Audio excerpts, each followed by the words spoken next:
واصلة ورحمة نازلة وبركة شاملة أولا منا إلى حضرة النبي المصطفى محمد صلى الله عليه وسلم. اللهم صل إلى حضرات جميع الأنبياء والأولياء والعلماء والشهداء والصديقين والصالحين. اللهم زد لهم شرفا على شرفهم وفضلا على فضلهم وكرامة على كراماتهم. اللهم بحقهم وبجاههم يسر عسيرنا وسهل أمورنا واقض حوائجنا واشف أمراضنا وأد ديوننا يا ذا الجلال والإكرام. اللهم باركنا في جميع أمورنا خصوصا في أمرنا هذا يا رب العالمين. اللهم اجعل القرآن العظيم ربيع قلوبنا يا ذا الجلال والإكرام. اللهم ربنا آتنا في الدنيا حسنة وفي الآخرة حسنة وقنا عذاب النار. اللهم ربنا تقبل منا إنك أنت السميع العليم وتب علينا إنك أنت التواب الرحيم. اللهم أعز الإسلام والمسلمين وأذل الشرك والمشركين وأذل الكفر والكافرين وأذل الظلم والظالمين. اللهم انصر جيوش المسلمين. اللهم انصر جيوش المسلمين. اللهم انصر جيوش المسلمين. اللهم سلم المسلمين من كل آفة ومصيبة وفضيحة ومخوفة يا ذا الجلال والإكرام. اللهم ربنا إننا سمعنا مناديا ينادي للإيمان أن آمنوا بربكم فآمنا. ربنا فاغفر لنا ذنوبنا وكفر عنا سيئاتنا وتوفنا مع الأبرار. آمين برحمتك يا أرحم الراحمين. الحمد لله رب العالمين.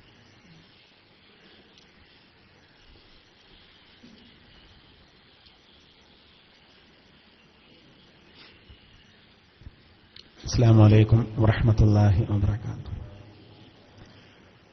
الحمد لله رب العالمين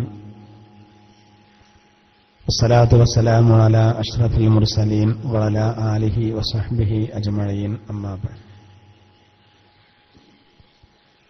സൂറത്തുൽ ഖിയാമ 31 മുതലാണ് നമുക്ക് വിശദീകരിക്കാനുള്ളത്. അഊദു ബില്ലാഹി മിനശ് ശൈത്വാനിർ റജീം. بسم الله الرحمن الرحيم. فلا صدق ولا صلى ولكن كذب وتولى ثم ذهب إلى أهله يتمطى أولى لك فأولى ثم أولى لك فأولى أيحسب الإنسان أن يترك سدى ألم يك نطفة من مني يمنى ثم كان علقة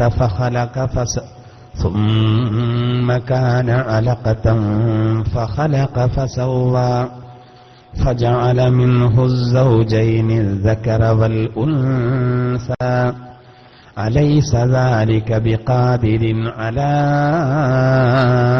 أن يحيي الموتى. صدق الله العلي العظيم. ബഹുമാനപ്പെട്ട സഹോദരങ്ങളെ, അല്ലാഹു സുബ്ഹാനഹു വ തആല നമ്മിൽ നിന്ന് സംഭവിച്ച എല്ലാ പാപങ്ങളും നമുക്ക് മാപ്പാക്കും പെരുമാറാവട്ടെ. നമ്മുടെ എല്ലാ ഇബാദത്തുകളും അല്ലാഹു നമ്മിൽ നിന്ന് സ്വീകരിക്കുമാറാവട്ടെ. എല്ലാവിധ ദുരന്തങ്ങളെ തൊട്ടും അപകടങ്ങളെ തൊട്ടും അല്ലാഹു നമ്മെ കാത്തുരക്ഷിക്കുമാറാവട്ടെ. പരിശുദ്ധമായ ഖുർആന്റെ ഈ സദസ്സിൽ ഒരുമിച്ച് കൂടിയവർ, അതുപോലെ ക്ലാസ് റൂം വഴിയും മറ്റും ഇത് ശ്രദ്ധിച്ചുകൊണ്ടിരിക്കുന്ന സഹോദര സഹോദരിമാര്, അല്ലാഹു എല്ലാവരിലുമുള്ള എല്ലാ രോഗങ്ങൾക്കും ശിഫ നൽകുമാറാവട്ടെ. വിശുദ്ധ ഖുർആനുമായി ബന്ധപ്പെട്ട് നമ്മൾ നടത്തുന്ന ഇത്തരം കാര്യങ്ങൾക്ക് അല്ലാഹു പകരം സ്വർഗം നൽകി അനുഗ്രഹിക്കുമാറാകട്ടെ. ആമീൻ.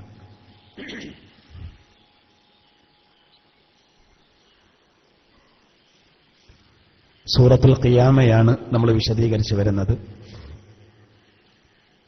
കഴിഞ്ഞ ക്ലാസ്സിൽ നമ്മൾ നിർത്തിവച്ചതിന്റെ ബാക്കി ഭാഗമാണ് ഇന്ന് നമ്മൾ വിശദീകരിക്കുന്നത്. ആത്മാവ് തൊണ്ടക്കുഴിയിലെത്തുന്ന സന്ദർഭത്തിൽ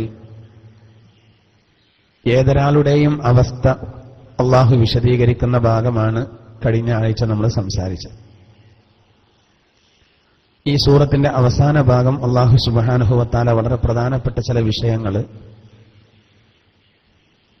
ഒന്നാമത്തത് സത്യത്തിൽ വിശ്വസിക്കാതെ നിസ്കാരം നിർവഹിക്കാതെ സത്യത്തെ നിഷേധിച്ച് വിശുദ്ധ ഖുർആനിൽ നിന്ന് പിന്തിരിഞ്ഞുപോയി സ്വന്തം കുടുംബത്തിലേക്ക് ദുരഭിമാനത്തോടുകൂടെ പോകുന്ന ആളുകളെ അള്ളാഹു ആക്ഷേപിക്കുകയാണ് ഇന്ന് നമ്മൾ ഓതി വച്ച ആദ്യത്തെ ആയത്ത്. 24 മുതലുള്ള ആയത്തുകൾ, 34 മുതലുള്ള ആയത്തുകൾ നബി സല്ലല്ലാഹു അലൈഹി വസല്ലമ തങ്ങൾ ഒരിക്കൽ അബൂജഹലിന്റെ കുപ്പായത്തിൽ കയറി പിടിച്ച് ഔലാലക ഫഔല സുമ്മ ഔലാലക ഫഔല എന്ന് വളരെ ഗൗരവത്തിൽ അള്ളാന്റെ തിരുദൂതർ ഓതുകയും, അബൂജഹൽ അക്ഷരാർത്ഥത്തിൽ ഈ വചനങ്ങളിലെ അതിന്റെ ആ വ്യാപ്തി, അതിന്റെ വിശാലത ഉൾക്കൊണ്ട് അബൂജഹൽ പോലും ഒരു നിമിഷം ഞെട്ടിപ്പോവുകയും, പക്ഷെ ദുരഭിമാനം നടിച്ചുകൊണ്ട് അദ്ദേഹം ചില കാര്യങ്ങൾ പറയുകയും അള്ളാഹു തിരിച്ചടിക്കുകയും ചെയ്തതൊക്കെ ഇതിന്റെ വ്യാഖ്യാനത്തിൽ വരുന്നുണ്ട്. നമുക്ക് വിശദീകരിക്കാം. ആദ്യം അള്ളാഹു പറയുന്നത് അഊദു ബില്ലാഹി മിനശ് ശൈത്വാനിർ റജീം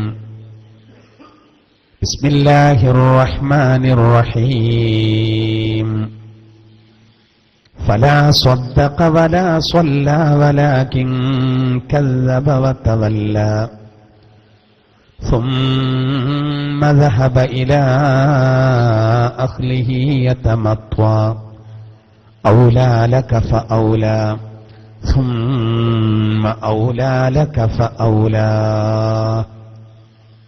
فلا صدق ولا صلى. അവർ സത്യത്തിൽ വിശ്വസിച്ചിട്ടില്ല, അവർ നിസ്കരിച്ചിട്ടുമില്ല. വലാകിൻ കസ്സബ വതവല്ലാ, പക്ഷേ അവൻ സത്യത്തെ നിഷേധിക്കുന്നു, വിശുദ്ധ ഖുർആനിൽ നിന്ന് പിന്തിരിഞ്ഞു പോവുകയും ചെയ്യുന്നു. ثم ذهب إلى أهله يتمطى, പിന്നീട് അവൻ തന്റെ ബന്ധുക്കളിലേക്ക് ദുരഭിമാനം നടിച്ചു പോവുകയും ചെയ്യുന്നു. ആദ്യം അല്ലാഹു തആല പറഞ്ഞത് സത്യത്തിൽ അവൻ വിശ്വസിച്ചിട്ടില്ല, അതോടുകൂടെ തന്നെ നിസ്കാരം നിർവഹിക്കുന്നുമില്ല. ഏതൊരു മനുഷ്യനും അവന്റെ രണ്ട് ജീവിതവും യഥാർത്ഥത്തിൽ വിജയിക്കണമെങ്കിൽ സത്യത്തിൽ വിശ്വസിക്കണം. സത്യത്തിൽ വിശ്വസിക്കാൻ ആവശ്യമായ രേഖകളും കാര്യങ്ങളും അള്ളാഹു തരും. പക്ഷെ ചില ആളുകൾ അത് സ്വീകരിക്കൂല. അവരെ പറ്റി അള്ളാഹു സുബ്ഹാനഹു വ തആല ഖുർആനിൽ വേറെ ചില ആയത്തിൽ ഇങ്ങനെ പറയുന്നുണ്ട്. സൂറത്തുർ റൂമിൽ അവരെ പറ്റി ഇങ്ങനെ പറയുന്നുണ്ട്. ബിസ്മില്ലാഹിർ റഹ്മാനിർ റഹീം فإنك لا تسمع الموتى ولا تسمع الصم الدعاء ولا تسمع الصم الدعاء إذا ولوا مدبرين وما أنت بهاد العمي عن ضلالتهم إن تسمع إلا من يؤمن بآياتنا فهم مسلمون. അല്ലാഹു തആല സൂറത്ത് റൂമിൽ നബിയോട് ഇങ്ങനെ പറയുന്നുണ്ട്. ഇപ്പൊ നമ്മുടെ ആയത്തിൽ, ഇപ്പോൾ പറഞ്ഞ ആയത്തിൽ പറഞ്ഞത് സത്യത്തിൽ അവർ വിശ്വസിക്കില്ല, അവർ നിസ്കാരം നിർവഹിക്കൂല. ഒരു കൂട്ടർ എന്തായിരുന്നാലും സത്യത്തിലേക്ക് വരൂല, അവർ ഉറക്ക അഭിനയിക്കുന്നവരാണ്. അവരെ പറ്റി അല്ലാഹു നബിയോട് പറയണം, ഫഇന്നക ലാ തുസ്മിഉൽ മൗത, നബിയെ താങ്കൾ ഒരിക്കലും മരിച്ചവരെ കേൾപ്പിക്കില്ല. വലാ തുസ്മിഉ സുമ്മ ദുആ ഇദാ വല്ലൗ മുദ്ബിരീൻ, വിശുദ്ധ ഖുർആനിൽ നിന്ന്, സത്യത്തിൽ നിന്ന് അവർ പിന്തിരിഞ്ഞു പോകുമ്പോൾ അങ്ങനെയുള്ള ആ ബധിരന്മാരെ വിളി കേൾപ്പിക്കാൻ അങ്ങേക്ക് കഴിയില്ല. വമാ അൻത ബിഹാദിൽ ഉംയി അൻ ളലാലതിഹിം, അവരുടെ ആ വഴികേടിൽ നിന്ന്, പിഴവിൽ നിന്ന് ആ അന്ധന്മാർക്ക് നേർമാർഗം കാണിച്ചു കൊടുക്കാനും അങ്ങേക്ക് കഴിയില്ല. ഇൻ തുസ്മിഉ ഇല്ലാ മൻ യുഅ്മിനു ബിആയാതിനാ ഫഹും മുസ്ലിമൂൻ. നമ്മുടെ വചനങ്ങളിൽ വിശ്വസിക്കുകയും അനുസരണയുള്ളവരാവുകയും ചെയ്തവരെയല്ലാതെ നബിയെ താങ്കൾ കേൾപ്പിക്കില്ല. അള്ളാഹുവിന്റെ ദൃഷ്ടാന്തങ്ങളിൽ വിശ്വസിക്കുകയും അള്ളാഹുവിനിക്ക് അനുസരണയുള്ളവരാവുകയും ചെയ്തു. അങ്ങനെയുള്ള ഒരു വിഭാഗത്തെയല്ലാതെ അങ്ങേക്ക് കേൾപ്പിക്കാൻ കഴിയില്ല നബിയെ എന്ന് അള്ളാഹു പറയുന്നു. ഈ ആയത്ത് ചില ആളുകളൊക്കെ തെറ്റായിട്ട് ഉദ്ധരിക്കാറുണ്ട്. ഫഇന്നക ലാ തുസ്മിഉൽ മൗത, നബിയെ താങ്കൾ മരിച്ചവരെ കേൾപ്പിക്കില്ല എന്ന് പറഞ്ഞാൽ യഥാർത്ഥ മരിച്ചവരാണ് അതുകൊണ്ട് ഉദ്ദേശം എന്ന് ചില ആൾക്കാർ തെറ്റിദ്ധരിച്ചിട്ടുണ്ട്. തെറ്റിദ്ധരിച്ചതല്ല, അറിയാത്തോണ്ടല്ല.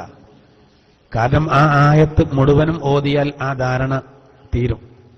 കഴിഞ്ഞുപോയ ചില പ്രവാചകന്മാര്, പ്രത്യേകിച്ച് ഹൂദ് നബി അടക്കം, അവരുടെ ജനതയെ അള്ളാഹു നശിപ്പിച്ചപ്പോ ആ നശിപ്പിക്കപ്പെട്ട ശവങ്ങളെ നോക്കിയിട്ട് അവർ പറഞ്ഞിട്ടുണ്ട്, ഇപ്പൊ നിങ്ങൾക്ക് ബോധ്യപ്പെട്ടില്ല കാര്യം.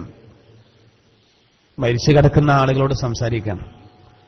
ബദറിന്റെ പടക്കളത്തില് കൊല്ലപ്പെട്ട അബൂജഹലടക്കമുള്ളവരുടെ ജഡത്തെ നോക്കിയിട്ട് അള്ളാന്റെ തിരുദൂതർ, എന്നോട് എന്റെ റബ്ബ് ചെയ്ത വാഗ്ദാനം പുലർന്നു, നിങ്ങളോടും ചെയ്തത് പുലർന്നില്ലേ എന്ന് ചോദിച്ചപ്പോ അന്ന് ആ സമയത്ത് ഉമർ റളിയല്ലാഹു അൻഹു ചോദിച്ചതാ നബിയോട്, നബിയെ നിങ്ങളിപ്പോ അവരോട് സംസാരിച്ചത് കൊണ്ട് അവർ കേൾക്കുമെന്ന്. അപ്പോൾ ഉമർ റളിയല്ലാഹുവിനോട് നബി തങ്ങൾ പറഞ്ഞതാണ്, നിങ്ങൾ ഞാൻ പറയുന്നത് കേൾക്കുന്നതിനേക്കാൾ അവർ ഞാൻ പറയുന്നത് കേൾക്കുന്നുണ്ട്. മരിക്കുക എന്ന് പറഞ്ഞാൽ ആത്മാവ് ശരീരത്തിൽ നിന്ന് പിരിയാണ്.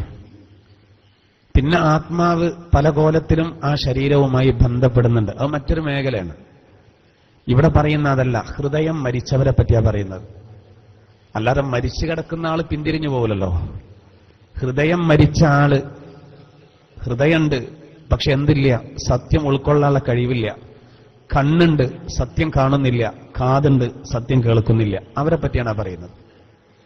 ഫഇന്നക ലാ തുസ്മിഉൽ മൗത വലാ തുസ്മിഉസ് സുമ്മദ്ദുആ ഇദാ വല്ലൗ മുദ്ബിരീൻ.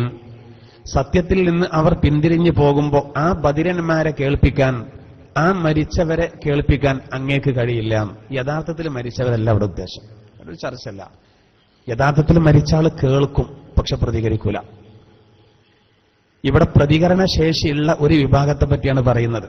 മാത്രമല്ല പിന്നെ പറയുന്നത്, പെടവിൽ ആ പെടച്ച ആളുകളെ ആ പെടവിൽ നിന്ന് നേർവഴി കാണിക്കാൻ, ആ അന്ധന്മാർക്ക് നേർവഴി കാണിക്കാൻ അങ്ങേക്ക് കഴിയില്ല എന്നാൽ അവരൊക്കെ കണ്ണുപൊട്ടന്മാരാണെന്നല്ല, സത്യം കാണാനുള്ളൊരു കഴിവ് അവർക്കില്ലാത്തത് കൊണ്ട് അള്ളാഹു അങ്ങനെ പ്രയോഗിച്ചതാ.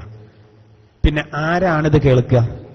സത്യം പറഞ്ഞു കൊടുക്കുമ്പോ കേൾക്കുന്നവനാരാ? അതാണ് ശേഷം പറയുന്നത്, ഇൻ തുസ്മിഉ ഇല്ലാ മൻ യുഅ്മിനു ബിആയാതിനാ ഫഹും മുസ്ലിമൂൻ.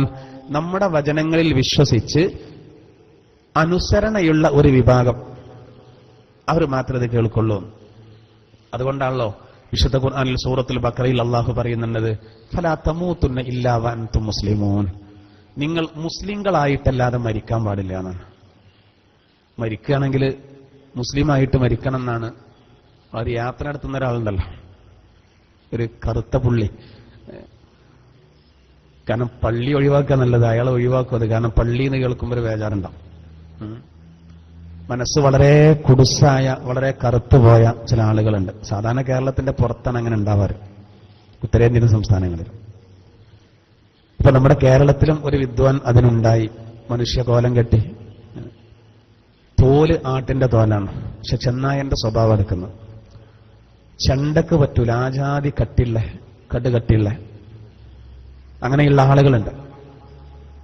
അയാളാണല്ലോ പറഞ്ഞത് മരിക്കുകയാണെങ്കിൽ മുസ്ലിമായിട്ട് മരിക്കാന്നല്ല. സംഭവം പറഞ്ഞത് വളരെ ശരിയാണ്. ഒരു മുസ്ലിമായ ആള് വലിയ അപകടത്തിലൊക്കെ മരിക്കുകയാണെങ്കിൽ എല്ലാ നിലക്കും മെച്ചാണ്. ആനുകൂല്യം ആ പേരിൽ കിട്ടുന്നുണ്ടെങ്കിൽ അതും കിട്ടട്ടെ, ഷഹീദിന്റെ കൂലി കിട്ടും, പരലോകത്ത് അവിടെയും കഴിച്ചില്ല. ഏതായിരുന്നാലും അള്ളാഹു താല നമ്മളോട് പറഞ്ഞത് നിങ്ങൾ മുസ്ലിങ്ങളായിട്ടല്ലാതെ മരിക്കരുത് എന്നാണ്. അത് ദുന്യാവിലെ ആനുകൂല്യം കിട്ടാൻ വേണ്ടിയല്ല. പരലോകം രക്ഷപ്പെടാൻ വേണ്ടിയിട്ടാണ്. ദുന്യാവ് കുറഞ്ഞ കാലാണ്. ഇസ്ലാമിക ദൃഷ്ട്യ അങ്ങനെയുള്ളോ?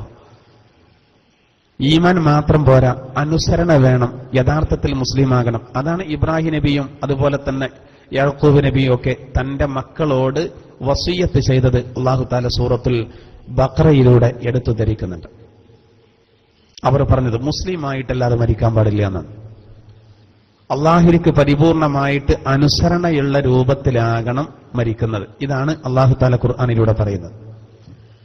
അപ്പൊ സൂറത്ത് റൂമിലൂടെ അള്ളാഹു പറയുന്നത്, അള്ളാഹുവിന്റെ സന്ദേശം ഉൾക്കൊള്ളുന്നവർ മുഅ്മിനീങ്ങൾക്ക് മാത്രമേ ഉൾക്കൊള്ളാൻ കഴിയുള്ളൂ. അല്ലാത്തവർ ചെവി പൊട്ടന്മാരെ പോലെയാണ്, കണ്ണുപൊട്ടന്മാരെ പോലെയാണ്. അതായത് അന്ധരും അവർ മൂകരുമാണ്, ബധിരന്മാരുമാണ്. ഒരു സത്യം കേൾക്കൂല, ഒരു സത്യം പറയില്ല, അവർ സത്യം കാണൂല.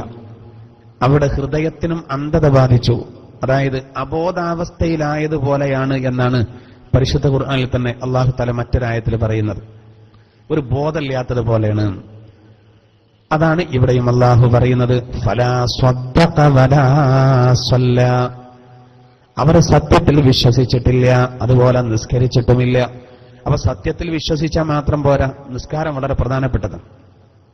റസൂലുള്ളാഹി തങ്ങൾ പള്ളിയിലിരിക്കുമ്പോ ഒരു ചെറുപ്പക്കാരൻ വന്നിട്ട് നബിയോട് പറഞ്ഞു, നബിയെ, എന്റെ പിതാവ് മരണപ്പെട്ടു പോയിരിക്കുന്നു, മയ്യത്ത് കുളിപ്പിക്കാൻ ആളില്ല, കഫൻ ചെയ്യാൻ ആളില്ല. അള്ളാന്റെ തിരുദൂതർ ആ ചെറുപ്പക്കാരന്റെ അരികിലേക്ക് സയ്യിദുനാ അബൂബക്കർ സിദ്ദീഖ് റളിയല്ലാഹു അൻ, സയ്യിദുനാ ഉമറുൽ ഫാറൂഖ് റളിയല്ലാഹു അൻ, ഈ രണ്ടു പേരോടും പറഞ്ഞു, നിങ്ങൾ രണ്ടുപേരും ഈ ചെറുപ്പക്കാരന്റെ കൂടെ പോകണം, ഇയാളുടെ വാപ്പന്റെ മയ്യത്ത് കുളിപ്പിക്കണം, കഫൻ ചെയ്യണം, അതിന് വേണ്ടതൊക്കെ ചെയ്തോളൂ എന്ന് പറഞ്ഞു. അങ്ങനെ അബൂബക്കർ റളിയല്ലാഹു ഉമർ റളിയല്ലാഹു പോയി നോക്കുന്ന സമയത്ത് മയ്യത്ത് കുളിപ്പിക്കാൻ ഒരുങ്ങുമ്പോ ആകെ ഞെട്ടിപ്പോയി. ഇയാളുടെ ശരീരം, തല, ശിരസ് പന്നിയുടെ രൂപത്തിലായിട്ടുണ്ട്. അതോടുകൂടെ എല്ലാവരും ഞെട്ടി. അള്ളാന്റെ തിരുദൂതരുടെ അരികെ വന്ന് ഈ വിവരം രണ്ടാമത് പറഞ്ഞു. റസൂലുള്ളാഹി തങ്ങൾ പറഞ്ഞു, ഞാൻ അങ്ങോട്ട് വരാമെന്ന് പറഞ്ഞു. അള്ളാഹുവിന്റെ തിരുദൂതർ ചെന്നു. ആളുകളൊക്കെ ആകെ ഭയവിഹ്വലരായി നിൽക്കുകയാണ്. മയ്യത്ത് കോലം മറിഞ്ഞിരിക്കുക, പന്നിയുടെ രൂപത്തിൽ. അള്ളാഹുവിന്റെ തിരുദൂതർ ദുആ ചെയ്തു, ആ കോലൊന്ന് ശരിയായി കിട്ടാൻ. അങ്ങനെ പൂർവ്വ അവസ്ഥയിലായി ഒരു മനുഷ്യന്റെ കോലമായി. കുളിപ്പിക്കലും നിസ്കരിക്കലൊക്കെ കഴിഞ്ഞ ഉടനെ വീണ്ടും മറവ് ചെയ്യുന്ന സമയത്ത് പഴയ കോലത്തിലേക്ക് മടങ്ങി, പന്നിയുടെ രൂപത്തിലേക്ക് മടങ്ങി. റസൂലുള്ളാഹി സ്വല്ലല്ലാഹു അലൈഹി വസല്ലമ തങ്ങൾ ഈ ചെറുപ്പക്കാരനോട് ചോദിച്ചു, പിതാവിന്റെ നിലപാടെന്തായിരുന്നു? അപ്പൊ പറഞ്ഞു, പിതാവ് നിസ്കരിക്കാറില്ലായിരുന്നു എന്ന് പറഞ്ഞു. നിസ്കരിക്കാത്തത് കൊണ്ട് അല്ലാഹു തആല ഖബറിൽ കൊടുക്കുന്ന ശിക്ഷയുടെ, ബർസഖിയായ ലോകത്ത് ശിക്ഷയുടെ ആ രൂപം ഈ കാര്യം ബോധ്യപ്പെടുത്താൻ വേണ്ടി ഒന്ന് നേരെ കാണിച്ചു തന്നതാണ് എന്ന് പഠിപ്പിച്ചു. നിസ്കരിക്കാൻ വലിയ പ്രശ്നമാണ്. മറ്റൊരു സംഭവത്തിൽ മയ്യത്ത് നിസ്കാരം തുടങ്ങുന്നതിന്റെ തൊട്ട് മുമ്പ് മയ്യത്തിന്റെ തലഭാഗത്ത്, കഫംപടയുടെ ഭാഗത്തൊരു ഇളക്കം.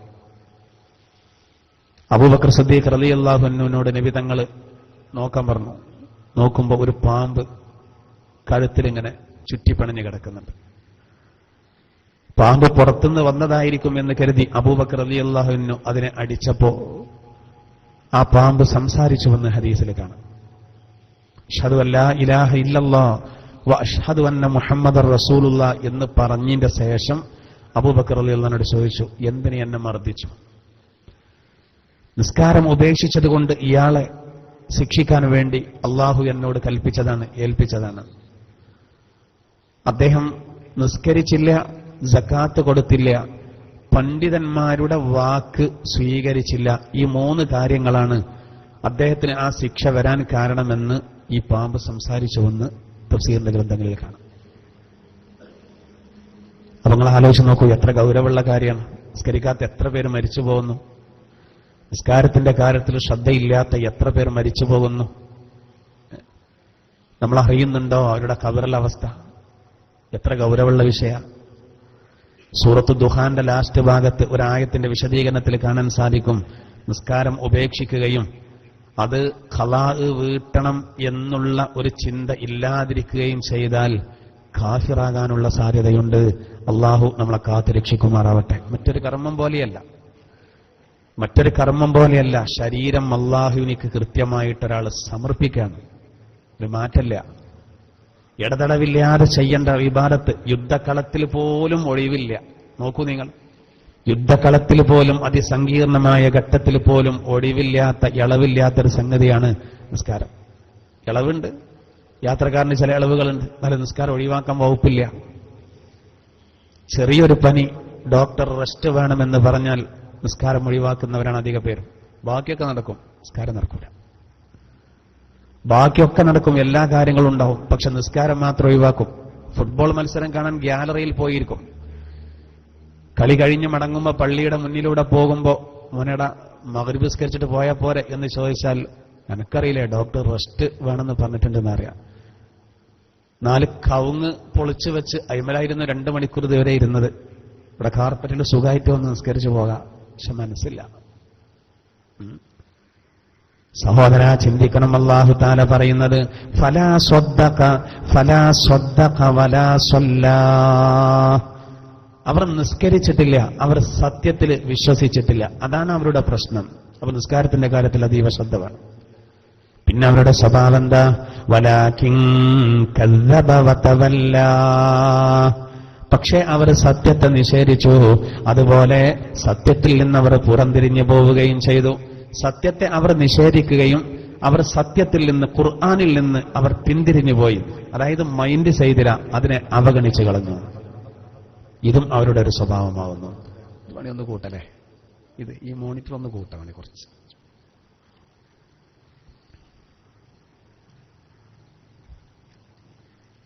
അവർ സത്യത്തെ നിഷേധിച്ചു, അതോടുകൂടെ സത്യത്തിൽ നിന്ന് അവർ എന്ത് ചെയ്യും? പിന്തിരിഞ്ഞു പോയി. അല്ലാഹു സുബ്ഹാനഹു വ തആല അത് പ്രത്യേകം എടുത്തു പറയാം. എന്നിട്ട് അല്ലാഹു പറയുന്നത് സുമ്മ ദഹബ ഇലാ അഹ്ലിഹി യതമത്വാ. പിന്നീട് അവർ അവരുടെ കുടുംബത്തിലേക്ക് ദുരഭിമാനം നടിച്ചു പോയി എന്നാണ്. ഇത് പ്രധാനമായിട്ട് ഉദ്ദേശിക്കുന്നത് അബൂജഹലിനെ പോലെയുള്ള ആളുകളാണ്. അള്ളാന്റെ തിരുദൂതരെ കളിയാക്കും, ഖുർആനിനെ കളിയാക്കും, എന്നിട്ട് സ്വന്തം ഭാര്യയോട് പോയിട്ട് വലിയ വർത്താനം പറയും. അങ്ങനെയാണ് ഇങ്ങനെയാണ്, ഞാൻ മുഹമ്മദിനെ കളിയാക്കി, കൊച്ചാക്കി. ഇന്നുണ്ടാവും അങ്ങനെയുള്ള അവസ്ഥ. സ്വന്തം ഭാര്യമാരോട് പോയി പറയും, കുടുംബക്കാരോട് പറയും, മക്കളോട് പോയിട്ട് പറയും, ഞാൻ അയാളൊന്ന് നേരാക്കി, ഞാൻ അയാളൊന്ന് ശരിയാക്കി. അങ്ങനെ കണ്ടില്ല ചില ശരിയാക്കല്. ചില സഹോദരങ്ങൾ പുതിയാപ്പിള പോകുമ്പോൾ ചിലപ്പോ പള്ളിക്കാട്ടിക്ക് പടക്കം എറിഞ്ഞിടും. പടക്കം എറിഞ്ഞിടില്ല, പടക്കം കത്തിച്ചിട്ട് എറിയും. എന്തിനാണ്? ആ ഉസ്താദ് വെള്ളിയാഴ്ച ചിലപ്പോൾ കർശനമായിട്ട് സംസാരിക്കാറുണ്ട്. ഉസ്താദ് ഒന്ന് പള്ളിയിലുണ്ട്, കേൾക്കട്ടെ. പള്ളിക്കാട്ടിക്കാണ് എന്തുണ്ട് പടക്കം എറിയുന്നത്. പുതിയാപ്പിള പോവാണ്.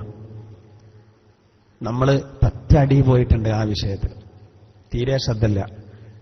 മുസ്ലിം സഹോദരങ്ങളൊക്കെ കല്യാണത്തിന് വളരെ സൈലന്റ് ആയിട്ട്, ഒച്ചപ്പാടും ബഹളമൊന്നും ഇല്ലാതെ മാന്യമായിട്ട് കല്യാണം നടത്തുമ്പോൾ അങ്ങനെ നടത്തേണ്ട. കാരണം പരലോകത്തിൽ ഭയമുള്ള നമ്മുടെ സഹോദരങ്ങൾ കല്യാണത്തിന്റെ മറവിൽ എന്തൊക്കെയാ ചെയ്യുന്നത്? ഇപ്പൊ പൂരം പോലെയാണ്. അതിലേറെ കഷ്ടം ഒരു 500 മീറ്റർ വീടിന്റെ അപ്പുറത്ത് വെച്ച് പുതിയണ്ണിനെ ഇറക്കിയിട്ട് പുതിയാപ്പിളിനെയും പുതിയണ്ണിനെയും ആനയിക്കുക, അതും ഒച്ചപ്പാടും ബഹളം ഉണ്ടാക്കി പൊടി വതറി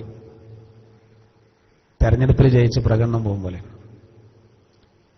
അതിനൊക്കെ നല്ല കയ്യിന് ബലമുള്ള ആൺകുട്ടികൾ ഓരോ നാട്ടിലും വേണം.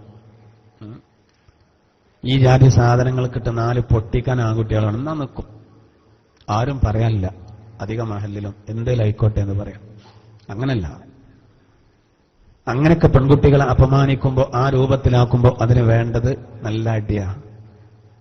ഇവിടെ നമ്മുടെ തൊട്ടടുത്തുള്ള ഒരു പാലത്തുമ്മ വെച്ച്, ഈ പാലല്ല, നൂറാടി പാലം, ഒരു പുതുപ്പെണ്ണിനെ ഇറക്കിയിട്ട്, ഒരു വധുവിനെ ഇറക്കിയിട്ട് ആ വധുവിന്റെ കയ്യിൽ ഒരു കുപ്പി സോഡ കൊടുത്തു. അപ്പൊ ഈ പെൺകുട്ടി സാധു ആദ്യമായിട്ട് സോഡ കുടിക്കാതെ കൊണ്ടുണ്ട്. അതിന് കുടിക്കാൻ കഴിയണില്ല. അത് എല്ലാവർക്കും പറ്റൂലല്ലോ. അവസാനം അത് കുടിച്ച് കഴിയാതെ പോകാൻ സമ്മതിക്കൂല പുതിയാപ്പളുടെ ഒപ്പം വന്ന ആൾക്കാർ. അങ്ങനെ ഈ പെൺകുട്ടി ആ പാലത്തോട്ട അപമാനിച്ചു. പക്ഷെ അതിനൊന്നും ആരും സംസാരിക്കാല്ലേ. ആർക്കും പ്രശ്നമല്ലല്ലോ. നേരെ മറിച്ചപ്പോ ഒരു പെൺകുട്ടി പർദ്ദട്ട് മഫ്തട്ട് ചിലപ്പോ സ്കൂളിലേക്ക് ചെന്നാൽ ചിലപ്പോ അത് വലിയ പ്രശ്നമാണ്.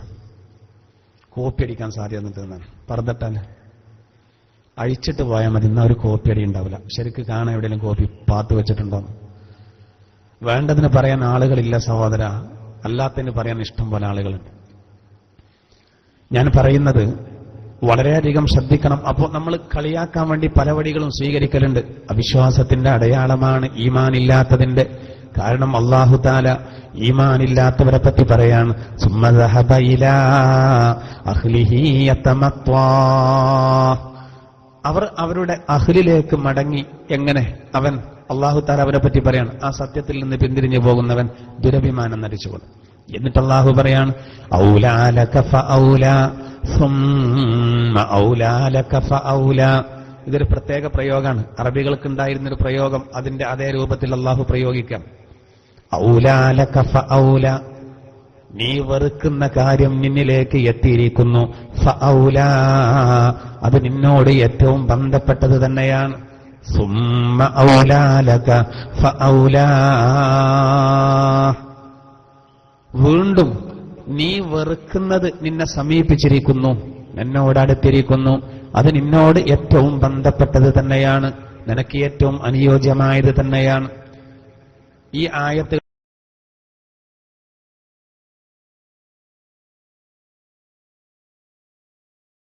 ഇറങ്ങിയ സാഹചര്യത്തിൽ അള്ളാഹിന്റെ അബൂജഹലിന്റെ കുപ്പായത്തിന് ശരിക്കും കുത്തിപ്പിടിച്ചു. എന്നിട്ട് അള്ളാഹ് തിരുദൂതർ ഇത് ആവർത്തിച്ച് ഓതിക്കൊടുത്തു. ഔലാ ലക ഫഔലാ സുമ്മ ഔലാ ലക ഫഔലാ. ഇത് അള്ളാഹുവിന്റെ തിരുദൂതർ ഒരു 2-3 തവണ ഓതിയപ്പോ അബൂജഹൽ ഒന്ന് പേടിച്ചു പോയി. അബൂജഹലിന് നബിനെ ഉള്ളിൽ ഭയങ്കര പേടിയാണ്. പുറത്ത് വലിയ വർത്താനൊക്കെ പറയും, അങ്ങനെ ആക്കും ഇങ്ങനെ ആക്കും. എന്നാൽ അതേ സമയത്ത് നബിയെ പേടിയാണ്. നബി തങ്ങൾ വളരെ ഗൗരവത്തിൽ ഈ ആയത്ത് ഓതിയതോടെ അവന് പേടിച്ചു പോയി എന്നാണ്. പക്ഷേ അബൂജഹൽ ആ പേടിയിൽ തന്നെ നബിയോട് ചോദിച്ചു, താങ്കൾ എന്നെ ഭീഷണിപ്പെടുത്തുകയാണോ എന്ന് ചോദിച്ചു. നരകത്തെ പറ്റി പറഞ്ഞ് താങ്കൾ എന്നെ ഭീഷണിപ്പെടുത്തണോ എന്ന് ചോദിച്ചു. റസൂല് പറഞ്ഞു, അതെ, സത്യമുള്ള നരകം ഉണ്ടാവും, ഞാൻ ആ താക്കീത് ചെയ്യാന്ന് പറഞ്ഞു. അപ്പൊ ഇദ്ദേഹം പറഞ്ഞു, ഇല്ല, എനിക്കത് പ്രശ്നമില്ലായിരുന്നു.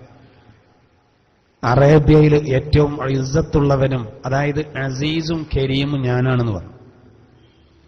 അല്ലാഹു തആല ഇതിനെ അല്പം കളിയാക്കിയിട്ട് സൂറത്ത് ദുഖാനിൽ പറയുന്നുണ്ട്. ആ ഭാഗം ഒന്ന് കേട്ടോളൂ. ബിസ്മില്ലാഹിർ റഹ്മാനിർ റഹീം. ഇന്ന ശജറത്തസ് സഖൂം തുഅമുൽ നസീം കൽമുഹ്ലി യഗ്ലി ഫിൽ ബുതൂൻ കഗലിൽ ഹമീം ഖുദൂഹു ഫഅ്തിലൂഹു ഇലാ സവാഇൽ ജഹീം സുമ്മ സുബ്ബൂ ഫൗക റഅസിഹി മിൻ അദാബിൽ ഹമീം ذق إنك أنت العزيز الكريم. ഞാനാണ് വലിയ അസീസ്, ഞാനാണ് കരീം എന്ന് അബൂജഹൽ പറഞ്ഞു. അവനക്കൊരു തിരിച്ചടിയായിട്ട് അല്ലാഹു പറയണം, അവനെപ്പോലത്തെ ആളുകൾ നാളെ നരകത്തിൽ വരും. അവർക്ക് നരകത്തിൽ അല്ലാഹു ഭക്ഷണം കൊടുക്കും. ആ ഭക്ഷണത്തെ പറ്റി അല്ലാഹു പറയുന്നത്, ഇന്ന ശജറത്തസ് സഖൂം, തീർച്ചയായും സഖൂം എന്ന് പറയുന്ന വൃക്ഷമുണ്ടല്ലോ, തുആമുൽ അസീം, അത് മഹാപാപികൾക്കുള്ള ആഹാരമാണ്. മഹാപാപം ചെയ്ത ആളാണ് അബൂജഹൽ അടക്കം. അബൂജഹൽ മാത്രല്ല, അവൻ കാരണം അവതരിച്ചു എന്നേ ഉള്ളൂ, ഈ 2 ഭാഗവും. എന്നിട്ട് അല്ലാഹു പറയുന്നത് കൽമുഹ്, ആ സഖൂം എന്ന വൃക്ഷം അകത്ത് ചെല്ലുമ്പോൾ അതിന്റെ രൂപം പറയാൻ കൽമുഹ്, അത് ഉരുകിയ ലോഹം പോലെയാണ്. യഗ്ലി ഫിൽ ബുതൂൻ, അതവന്റെ വയറ്റിൽ കടന്ന് തിളച്ചുമറിയും. കഗലിൽ ഹമീം, ചുട്ട് തിളക്കുന്ന വെള്ളം തിളച്ചുമറിയുന്ന പോലെ, ചുട്ട് തിളക്കുന്ന വെള്ളം തിളച്ചുമറിയുന്നത് പോലെ അവന്റെ വയറ്റിന്റെ ഉള്ളിൽ കിടന്നിട്ട് ഇതിങ്ങനെ തിളച്ചുമറിയും. അള്ളാഹു നമ്മളെ കാക്കുമാറാവട്ടെ. ഇനി കഴിഞ്ഞില്ല. അള്ളാഹു പിന്നെ പറയുന്നത്, ജബാനിയാക്കളായ മലക്കുകളോട് അള്ളാഹു പറയും, ഖുദൂഹു ഫഅ്തിലൂഹു ഇലാ സവാഇൽ ജഹീം, അവനെ പിടിക്കൂ, എന്നിട്ട് ജഹീം എന്ന നരകത്തിന്റെ മധ്യഭാഗത്തേക്ക് വലിച്ചടക്കൂ. എന്നിട്ടോ സുമ്മ സുബ്ബൂ ഫൗക റഅസിഹി മിൻ അദാബിൽ ഹമീം, പിന്നെ അവന്റെ ശിരസിലേക്ക് ചുട്ട് തിളക്കുന്ന വെള്ളം ഒഴിച്ചു കൊടുക്കും. അപ്പൊ ഉള്ളിൽ ആകെ പൊള്ളുകയാണ്. സഖൂം എന്ന് പറയുന്ന ആ ഭക്ഷണം കഴിക്കുമ്പോൾ ഉള്ളു തിളച്ചുമറിയാണ്. ഇനി പുറത്തും പൊള്ളിക്കാണ്. അവന്റെ ശിരസിലേക്ക് വെള്ളം ഒഴിച്ചു കൊടുക്കാൻ അള്ളാഹു കൽപ്പിക്കാം. എന്നിട്ട് അവനോട് അള്ളാഹു ഇങ്ങനെ പറയും, ആസ്വദിച്ചോ, ഇന്നക അൻതൽ അസീസുൽ കരീം, നീ വലിയ അസീസായിരുന്നല്ലോ, നീ വലിയ കരീമായിരുന്നല്ലോ, ആസ്വദിച്ചോളൂ. അബൂജഹലിനോട് പ്രത്യേകം പറയുന്ന. അള്ളാഹു നമ്മളെ കാത്തുരക്ഷിക്കുമാറാവട്ടെ. ഈ പറയപ്പെട്ട ഈമാനെങ്ങാനും ഇടക്കാലത്ത് നഷ്ടപ്പെട്ട് അങ്ങനെ തന്നെ മരിച്ചാ പോയില്ലേ? നമ്മൾ നല്ല ആലോചിക്കണം. നമ്മളിപ്പോ സത്യവിശ്വാസികളാണെങ്കിലും ഈമാൻ ഒരിക്കലും നഷ്ടപ്പെടരുത്, ഒരു ഘട്ടത്തിലും നഷ്ടപ്പെടാൻ പാടില്ല. എന്ത് തന്നെ തലക്ക് മീത വന്നാലും ഉറച്ചു നിൽക്കണം, ഒരു ചാഞ്ചാട്ടം ഉണ്ടാവരുത്. അള്ളാഹു ഈമാൻ നഷ്ടപ്പെടുന്ന അവസ്ഥയെ തൊട്ട് നമ്മളെ കാത്തു രക്ഷിക്കുമാറാവട്ടെ. കാരണം പിശാച് എപ്പോഴും നമ്മൾ എന്ത് ചെയ്യും? നമ്മുടെ ഈമാൻ നഷ്ടപ്പെടുത്താനാണ് ഇബ്ലീസ് ഒന്നാമതായിട്ട് ശ്രമിക്കുക. അതുകൊണ്ടാണ് അള്ളാഹുവിന്റെ തിരുദൂതർ എപ്പോഴും നമ്മളോടൊരു പ്രാർത്ഥന പ്രാർത്ഥിക്കാൻ പറഞ്ഞിട്ടുണ്ട്. എന്താ? ബിസ്മില്ലാഹ് അഊദു ബികലിമാത്തില്ലാഹി താമ്മ മിൻ ഗളബിഹി വഇഖാബിഹി വമിൻ ശർരി ഇബാദിഹി വമിൻ ഹമസാത്തിശ് ശയാത്തീൻ വഅൻ യഹ്ളുറൂൻ. ഇതെല്ലാവരും ഒന്ന് കാണാതെ പഠിച്ചാൽ മതി. വിശുദ്ധ ഖുർആനിലെ അൽ മുഅ്മിനൂന സൂറത്തിൽ അള്ളാഹു പറയുന്ന 2 ആയത്തിന്റെ വിശദീകരണത്തിൽ ഇത് കാണാൻ സാധിക്കും. പിശാചാണ് നമ്മളെ പഴപ്പിക്കുന്നത്. കടുത്ത ശിക്ഷയിലേക്ക് എത്തിക്കാനുള്ള എല്ലാ പണിയും അവനെടുക്കും. അബൂജഹലിനെ ആ പരുവത്തിലാക്കിയതും അവനാ. അതുകൊണ്ട് നമ്മൾ അള്ളാഹുവോട് വളരെയധികം ദുആർക്കേണ്ടതാ. കാരണം നബി സല്ലല്ലാഹു അലൈഹി വസല്ലമ തങ്ങൾ നമ്മളോട് ഈ കാര്യം വളരെ വ്യക്തമായിട്ട് പറഞ്ഞിട്ടുണ്ട്. ഖുർആനിൽ തന്നെ അള്ളാഹു തആല ഈ കാര്യം പറഞ്ഞിട്ടുണ്ട്. നമ്മുടെ ഈമാൻ നഷ്ടപ്പെടുത്താനുള്ള എല്ലാ പണിയെടുക്കും. മുഅ്മിനൂന സൂറത്തിന്റെ അവസാന ഭാഗത്ത് അള്ളാഹു 2 വചനത്തിൽ ഇങ്ങനെ പറയുന്നുണ്ട്.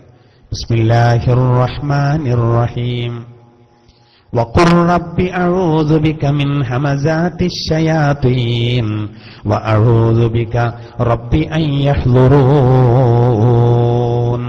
അള്ളാഹു പറയുന്നു, നബിയെ താങ്കൾ പറയുക, ദുആ ചെയ്യാനുള്ള മാറ്റർ പറഞ്ഞു തരാണ്. അഊദു ബിക മിൻ ഹമസാത്തിശ് ശയാത്തീൻ, പിശാചുക്കളുടെ ദുർബോധനങ്ങളിൽ നിന്ന് നാഥാ നിന്നിൽ ഞാൻ അഭയം തേടുന്നു. വഅഊദു ബിക റബ്ബി അൻ യഹ്ളുറൂൻ, പിശാച് എന്നിലേക്ക് ഹാജരാകുന്നതിനെ, പിശാച് എന്റെ അരിക സന്നിഹിതനാകുന്നതിനെ തൊട്ട് റബ്ബേ ഞാൻ നിന്നോട് അഭയം തേടുന്നു. ഇത് ദ്വാരക്കാൻ പറഞ്ഞതാണ്. ഇനി ഇതിലേക്ക് നബി തങ്ങൾ കുറച്ചുകൂടി കൂട്ടിയിട്ട് നമ്മളെ പഠിപ്പിച്ചു. എന്ത്? ബിസ്മില്ലാഹ് അഊദു ബികലിമാത്തില്ലാഹി താമ്മ മിൻ ഗളബിഹി വഇഖാബിഹി വമിൻ ശർരി ഇബാദിഹി വമിൻ ഹമസാത്തിശ് ശയാത്തീൻ വഅൻ യഹ്ളുറൂൻ. ഈ 2 ആയത്തിൽ പറഞ്ഞത് അതിൽ അവസാനം വരുന്നുണ്ട്. അതിന് മുമ്പ് നബി തങ്ങൾ കുറച്ചുകൂടി കൂട്ടി തന്നു. അള്ളാഹിന്റെ നാമത്തിൽ, അള്ളാഹുവിന്റെ പരിപൂർണമായ വചനങ്ങളെ കൊണ്ട് അള്ളാഹുവേ നിന്നോട് ഞാൻ അഭയം തേടുന്നു. എന്തിൽ നിന്ന്? മിൻ ഗളബിഹി വഇഖാബിഹി, അള്ളാഹുവിന്റെ കോപത്തിൽ നിന്നും അവന്റെ ശിക്ഷയിൽ നിന്നും. റബ്ബിന്റെ ശിക്ഷ എങ്ങനെ സഹിക്കാൻ കഴിയും? സൃഷ്ടികൾ പരസ്പരം ചിലപ്പോൾ ശിക്ഷിക്കുമ്പോൾ അതുപോലെ നമുക്ക് താങ്ങാൻ കഴിയുന്നില്ല. അത് ബീഭത്സമാണ് എന്ന് നമ്മൾ പറയുന്നു. എങ്കിൽ നോക്കൂ, അള്ളാഹിന്റെ ശിക്ഷ താങ്ങാൻ കഴിയില്ല. അതുകൊണ്ട് അള്ളാഹുവോട് അഭയം തരണം, എപ്പോഴും അഭയം തരണം. മിൻ ഗളബിഹി വഇഖാബിഹി വമിൻ ശർരി ഇബാദിഹി, അള്ളാഹിന്റെ അടിമകളിൽ നിന്നുള്ള നാശത്തിൽ നിന്ന്. നമുക്ക് നമ്മിൽ നിന്ന് തന്നെ ഭയങ്കര ഷർറുണ്ടാവും. മനുഷ്യർക്ക് തന്നെ വലിയ ഭാരമാണ്. പ്രത്യേകിച്ചും ഇന്നത്തെ കാലഘട്ടം സ്നേഹം എന്ന ഒന്ന് പറ്റെ നഷ്ടപ്പെട്ടു പോകാം. അതുണ്ടാവരുത്. സ്നേഹം യഥാർത്ഥത്തിൽ നഷ്ടപ്പെടാൻ പാടില്ല. നമ്മളിപ്പോ പല മതക്കാര് അതുപോലെ തന്നെ പല ആശയക്കാര് എന്തൊക്കെയാണെങ്കിലും മനുഷ്യർ തമ്മിലുള്ള ബന്ധങ്ങൾ നഷ്ടപ്പെടാൻ പാടില്ല. സമകാലിക സംഭവങ്ങൾ വിരൽ ചൂണ്ടുന്നത് അല്ലേ നേരെ എതിരാണ്. അസഹിഷ്ണുത എന്നുള്ള വാക്ക് വല്ലാതെ ഉച്ചരിച്ചുകൊണ്ടിരിക്കുന്നൊരു സംവിധാനം. നമുക്കൊരു പ്രതീക്ഷ ഉള്ളത് നമ്മുടെ രാഷ്ട്രപതിയാണ്. ഇന്ത്യയുടെ ഭരണഘടനയുടെ കാവൽക്കാരൻ യഥാർത്ഥത്തിൽ അദ്ദേഹമാണല്ലോ, രാഷ്ട്രപതിക്കാണ്. അദ്ദേഹത്തിലാണ് ഇപ്പൊ നമുക്ക് ആകെ ഒരു പ്രതീക്ഷ ഉള്ളത്. കാരണം യഥാർത്ഥ മാലിന്യം ഇന്ത്യയിൽ ചില മനുഷ്യരുടെ മനസ്സിലാണ് എന്ന് അർത്ഥവത്തായൊരു പ്രയോഗം ഇത് ഒരു ചായക്കടയിൽ ഒരാൾ പറയുന്നതല്ല. മഹാനായ നമ്മുടെ രാഷ്ട്രപതി വളരെ ആധികാരികമായിട്ട് പറഞ്ഞതാണ്. വളരെ പ്രധാനപ്പെട്ട കാര്യമാണ് അദ്ദേഹം പറഞ്ഞത്. മുസ്ലിങ്ങളെ സംബന്ധിച്ചിടത്തോളം നമ്മൾ ഈ വിഷയത്തിൽ നമ്മുടെ ഭാഗം എല്ലാവർക്കും അറിയാലോ. മുമ്പ് യുപിയിലെ ഒരു BJP മന്ത്രി കോട്ടക്കൽ ആര്യവൈദ്യശാലയിൽ ചികിത്സക്ക് വന്നു. ചികിത്സ കഴിഞ്ഞ് പോകുമ്പോൾ തിരൂരിൽ വെച്ച് അദ്ദേഹം വാർത്താ സമ്മേളനം നടത്തി. അദ്ദേഹം പറഞ്ഞു, മുസ്ലിങ്ങളെ ഏറ്റവും കൂടുതൽ തിങ്ങിപ്പാർക്കുന്ന മലപ്പുറം ജില്ലയെപ്പറ്റി വളരെ തെറ്റായൊരു ധാരണയായിരുന്നു ഇവിടെ വരുമ്പോൾ ഉണ്ടായിരുന്നത്. അത് മാധ്യമങ്ങളുടെ ഒരു സൃഷ്ടി മാത്രമാണ് എന്ന് അദ്ദേഹം തിരൂരിൽ വെച്ച് വാർത്താ സമ്മേളനം നടത്തിയിട്ടാണ് ചികിത്സ കഴിഞ്ഞ നാട്ടിലേക്ക് തിരിച്ചുപോയത്. ഒരുപാട് തെറ്റുധാരണകളാണ് സത്യത്തിൽ ഈ സമുദായത്തെ പറ്റി. നജറാനിൽ നിന്ന് പുരോഹിതന്മാര് അള്ളാന്റെ തിരുദൂതരുടെ അരികിലേക്ക് വന്നപ്പോ റസൂലുള്ളാന്റെ മേനിയിലുള്ള പുതപ്പ് വിരിച്ചിട്ട് അള്ളാന്റെ തിരുദൂതർ അവരെ ഇരുത്തി എന്ന് ചരിത്രം പറയുന്നുണ്ട്. അതാണ് ഇസ്ലാമിന്റെ നയം. സിറിയക്കാരനായ ഒരു മുസ്ലിം ഭടൻ ഒരു ക്രിസ്ത്യാനിയുടെ തോട്ടം നശിപ്പിച്ച കേസ് ഉമർ റളിയല്ലാഹുവിന്റെ അരികിലെത്തിയപ്പോ അത് സത്യമാണെന്ന് ബോധ്യപ്പെട്ടപ്പോൾ 10,000 ദിർഹം നഷ്ടപരിഹാരം കൊടുക്കാൻ വിധിച്ചു സയ്യിദുനാ ഉമറുൽ ഫാറൂഖ് റളിയല്ലാഹു. ഈജിപ്ഷ്യൻ ഗവർണറായിരുന്ന അംർ ഇബ്നുൽ ആസ് റളിയല്ലാഹു അൻഹു ഒരു ക്രിസ്ത്യാനി അവരിൽ നിന്ന് അവരുടെ ആളുകളിൽ നിന്ന് മർദ്ദനത്തെ ഭയപ്പെട്ടപ്പോൾ 15 കൊല്ലം അഭയം നൽകി. അംർ ഇബ്നുൽ ആസ് റളിയല്ലാഹു അൻഹു. ചരിത്രത്തിൽ ധാരാളം ഉദാഹരണങ്ങളാണ്. നമ്മൾ എപ്പോഴും നീതിക്കൊത്തു നിന്നവരാണ്. നീതി ലോകത്ത് വേണമെന്ന് കൃത്യമായിട്ട് പഠിപ്പിച്ച മതമാണ് അള്ളാഹുവിന്റെ വിശുദ്ധമായ ദീൻ. പക്ഷെ നമ്മളെ പറ്റി തെറ്റിദ്ധാരണകളാണ്. അതല്ലെങ്കിൽ നിങ്ങൾ ആലോചിച്ച് നോക്കൂ, കോഴിക്കോട്ട് നൌഷാദ് എന്ന് പറയുന്ന നമ്മുടെ ആ സഹോദരൻ അന്യ സംസ്ഥാനത്തുള്ള 2 തൊഴിലാളികളാണ് അപകടത്തിൽപ്പെട്ടിരിക്കുന്നത് എന്ന് അറിഞ്ഞുകൊണ്ടാണ് ജീവൻ പണയം വെച്ച് അതിലേക്ക് ഇറങ്ങിയത്. നൌഷാദ് അപ്പൊ കരുതിയിട്ടുണ്ടാവും 2 മുസ്ലിങ്ങളായിരിക്കും മിക്കവാറും. പക്ഷേ അവിടെ ജാതി മതം നോക്കിയില്ല. 2 ശരീരങ്ങൾ അതിൻ്റെ ഉള്ളിൽ പ്രയാസപ്പെടുന്നു എന്നറിഞ്ഞതോടുകൂടെ ആ നിഷ്കളങ്കനായ ഓട്ടോ ഡ്രൈവർ പിന്നെ തലങ്ങും വിലങ്ങും ആലോചിച്ചില്ല. മുൻകരുതലില്ലാതെ അതിലേക്ക് ഇറങ്ങിയാൽ താനും അപകടത്തിൽപ്പെടുമെന്ന് ചിന്തിച്ചില്ല. കാരണം ആ മുസ്ലിമിന്റെ മനസ്സിൽ മറ്റുള്ളവരോടുള്ള ദയയാണ്. അങ്ങനെ മരണത്തിന് ആ സഹോദരന് കീഴടങ്ങേണ്ടി വന്നു. മറ്റു 2 പേരെ രക്ഷിക്കാൻ ഇറങ്ങിയിട്ടാണ് മരണത്തിന് കീഴടങ്ങിയത്. അവിടെ മുഖ്യമന്ത്രി പെട്ടെന്ന് അവിടെ ഓടിയെത്തിയതിലാണ് യഥാർത്ഥത്തിൽ ഒരുത്തന് വലിയ പള്ളവേദന ഇപ്പൊ വന്നത്. സത്യത്തിൽ അത് കേവലം ഒരു മരണമല്ല. പശുവിന്റെ മാംസം തിന്നു എന്നതിന്റെ പേരിൽ നിരപരാധികളായ മുസ്ലിം സഹോദരങ്ങളെ അടിച്ചു കൊല്ലുന്ന ഒരു സമുദായത്തിലെ 2 സഹോദരങ്ങളെ രക്ഷപ്പെടുത്താനാണ് ഈ മണ്ണിൽ ഒരു മുസ്ലിം സഹോദരൻ സ്വന്തം ജീവൻ നൽകിയത്. അവിടെ തന്നെ മുഖ്യമന്ത്രി ഓടിയെത്തേണ്ടത്. മുഖ്യമന്ത്രി ചെയ്തത് വളരെ നല്ല കാര്യമാണ്. അതിനെ പ്രോത്സാഹിപ്പിക്കേണ്ടത്. അത് കേവലം ഒരു നൌഷാദിന്റെ മാത്രം വിഷയമല്ലത്. ഒരു അപകടം സംഭവിക്കുമ്പോൾ മൊബൈലിലെ ക്യാമറ റെഡിയാക്കി അയാളെ രക്ഷപ്പെടുത്തുന്നതിന് പകരം അത് ക്യാമറയിൽ ചിത്രീകരിക്കുന്ന കാലാണ് സഹോദര. ബസിന്റെ അടിയിൽപ്പെട്ട് ടയറിന്റെ ഉള്ളിൽ കിടന്ന് പടയുന്ന ആളെ മൊബൈലിൽ പകർത്തിയില്ലേ നമ്മുടെ കേരളത്തിൽ? ഒരുത്തൻ ടയറിന്റെ ഉള്ളിൽ കിടന്നിട്ട് പടയാണ്. ആ ലാസ്റ്റ് ഘട്ടത്തിൽ ഒരിറ്റ് വെള്ളം ആ സഹോദരന് കൊടുക്കാനുള്ള ശ്രമമല്ല, വേഗം മൊബൈലിൽ ചിത്രീകരിക്കണം. ഈ ജാതി മാനസികാവസ്ഥയുള്ള ആളുകൾക്കിടയിലാണ് 2 സഹോദരന്റെ ജാതിയും മതവും നോക്കാതെ രക്ഷപ്പെടുത്താൻ ഒരു മുസ്ലിം സഹോദരൻ ഇറങ്ങിയത്. അതാണ് ഇസ്ലാം. ആ സഹോദരനെ ആക്ഷേപിക്കുന്നവരുണ്ടാവും, ഓൻ അങ്ങനെ ഇറങ്ങാൻ പാടില്ലായിരുന്നു. നമുക്ക് പറയാം, മനസ്സിൽ ഭയം ഉണ്ടാവുമ്പോ അപ്പൊ അതൊന്നും നോക്കൂല. മനസ്സിൽ മറ്റുള്ളവരോട് സഹജീവികളോട് സ്നേഹമുണ്ടാകുമ്പോ അതൊന്നും നോക്കൂല. ധാരാളം ഉദാഹരണങ്ങൾ നമുക്കതിന് കാണാൻ കഴിയും. ഏതായിരുന്നാലും ഞാൻ പറയുന്നത്, നമ്മുടെ രാജ്യത്ത് ഇപ്പം നടക്കുന്നത് ശരിയായ രൂപത്തിലല്ല. ഇത്തരം സംഗതികളൊക്കെ മുളയിലെ നുള്ളണം. പണ്ട് രഥയാത്ര നടന്നു, അന്ന് ലാലു അദ്വാനിയെ തടഞ്ഞു.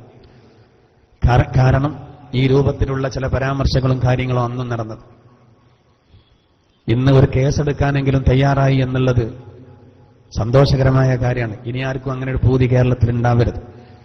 അതല്ലെങ്കിൽ മനസ്സിലുള്ളതൊക്കെ പറയാൻ പറ്റുമോ? ഉള്ളിലുണ്ടെങ്കിൽ ഇയാൾ ഒതുക്കേണ്ടതായിരുന്നു. പക്ഷെ എന്തൊക്കെ പറയുന്നത്, വൃത്തികെട്ട മനുഷ്യന്മാർ.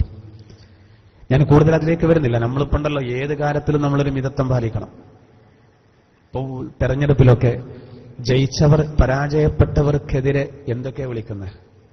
കുറച്ചൊക്കെ ഉണ്ടാവുമെന്ന് എല്ലാവർക്കും അറിയാം. പക്ഷെ അതിനൊരു അതിരുണ്ടല്ലോ. കഴിഞ്ഞ ഞായറാഴ്ചയിലെ സുപ്രഭാതത്തിലെ ഞായറാഴ്ച പതിപ്പിൽ, ഞായർ പ്രഭാതത്തിൽ, നമ്മുടെ മലപ്പുറം ജില്ലയിലെ കാളികാവിനടുത്ത അടക്കാക്കുണ്ട് എന്ന് പറയുന്ന സ്ഥലത്തെ ഒരു ബാപ്പു ഹാജിയുടെ അദ്ദേഹത്തിന്റെ ഒരു ഫീച്ചർ നിങ്ങൾ ശ്രദ്ധയിൽപ്പെട്ടിട്ടുണ്ടാവും. നമ്മുടെ വാഫി സ്ഥാപനങ്ങൾക്ക് കീഴിൽ ഒരു പ്രധാനപ്പെട്ട സ്ഥാപനത്തിന് വേണ്ടിയിട്ട് ഒരുപാട് ഏക്കർ കണക്കിന് സ്ഥലം നൽകിയ അദ്ദേഹം ഒരു ഒന്നാന്തരം മുസ്ലിം ലീഗുകാരനാണ് രാഷ്ട്രീയത്തിൽ.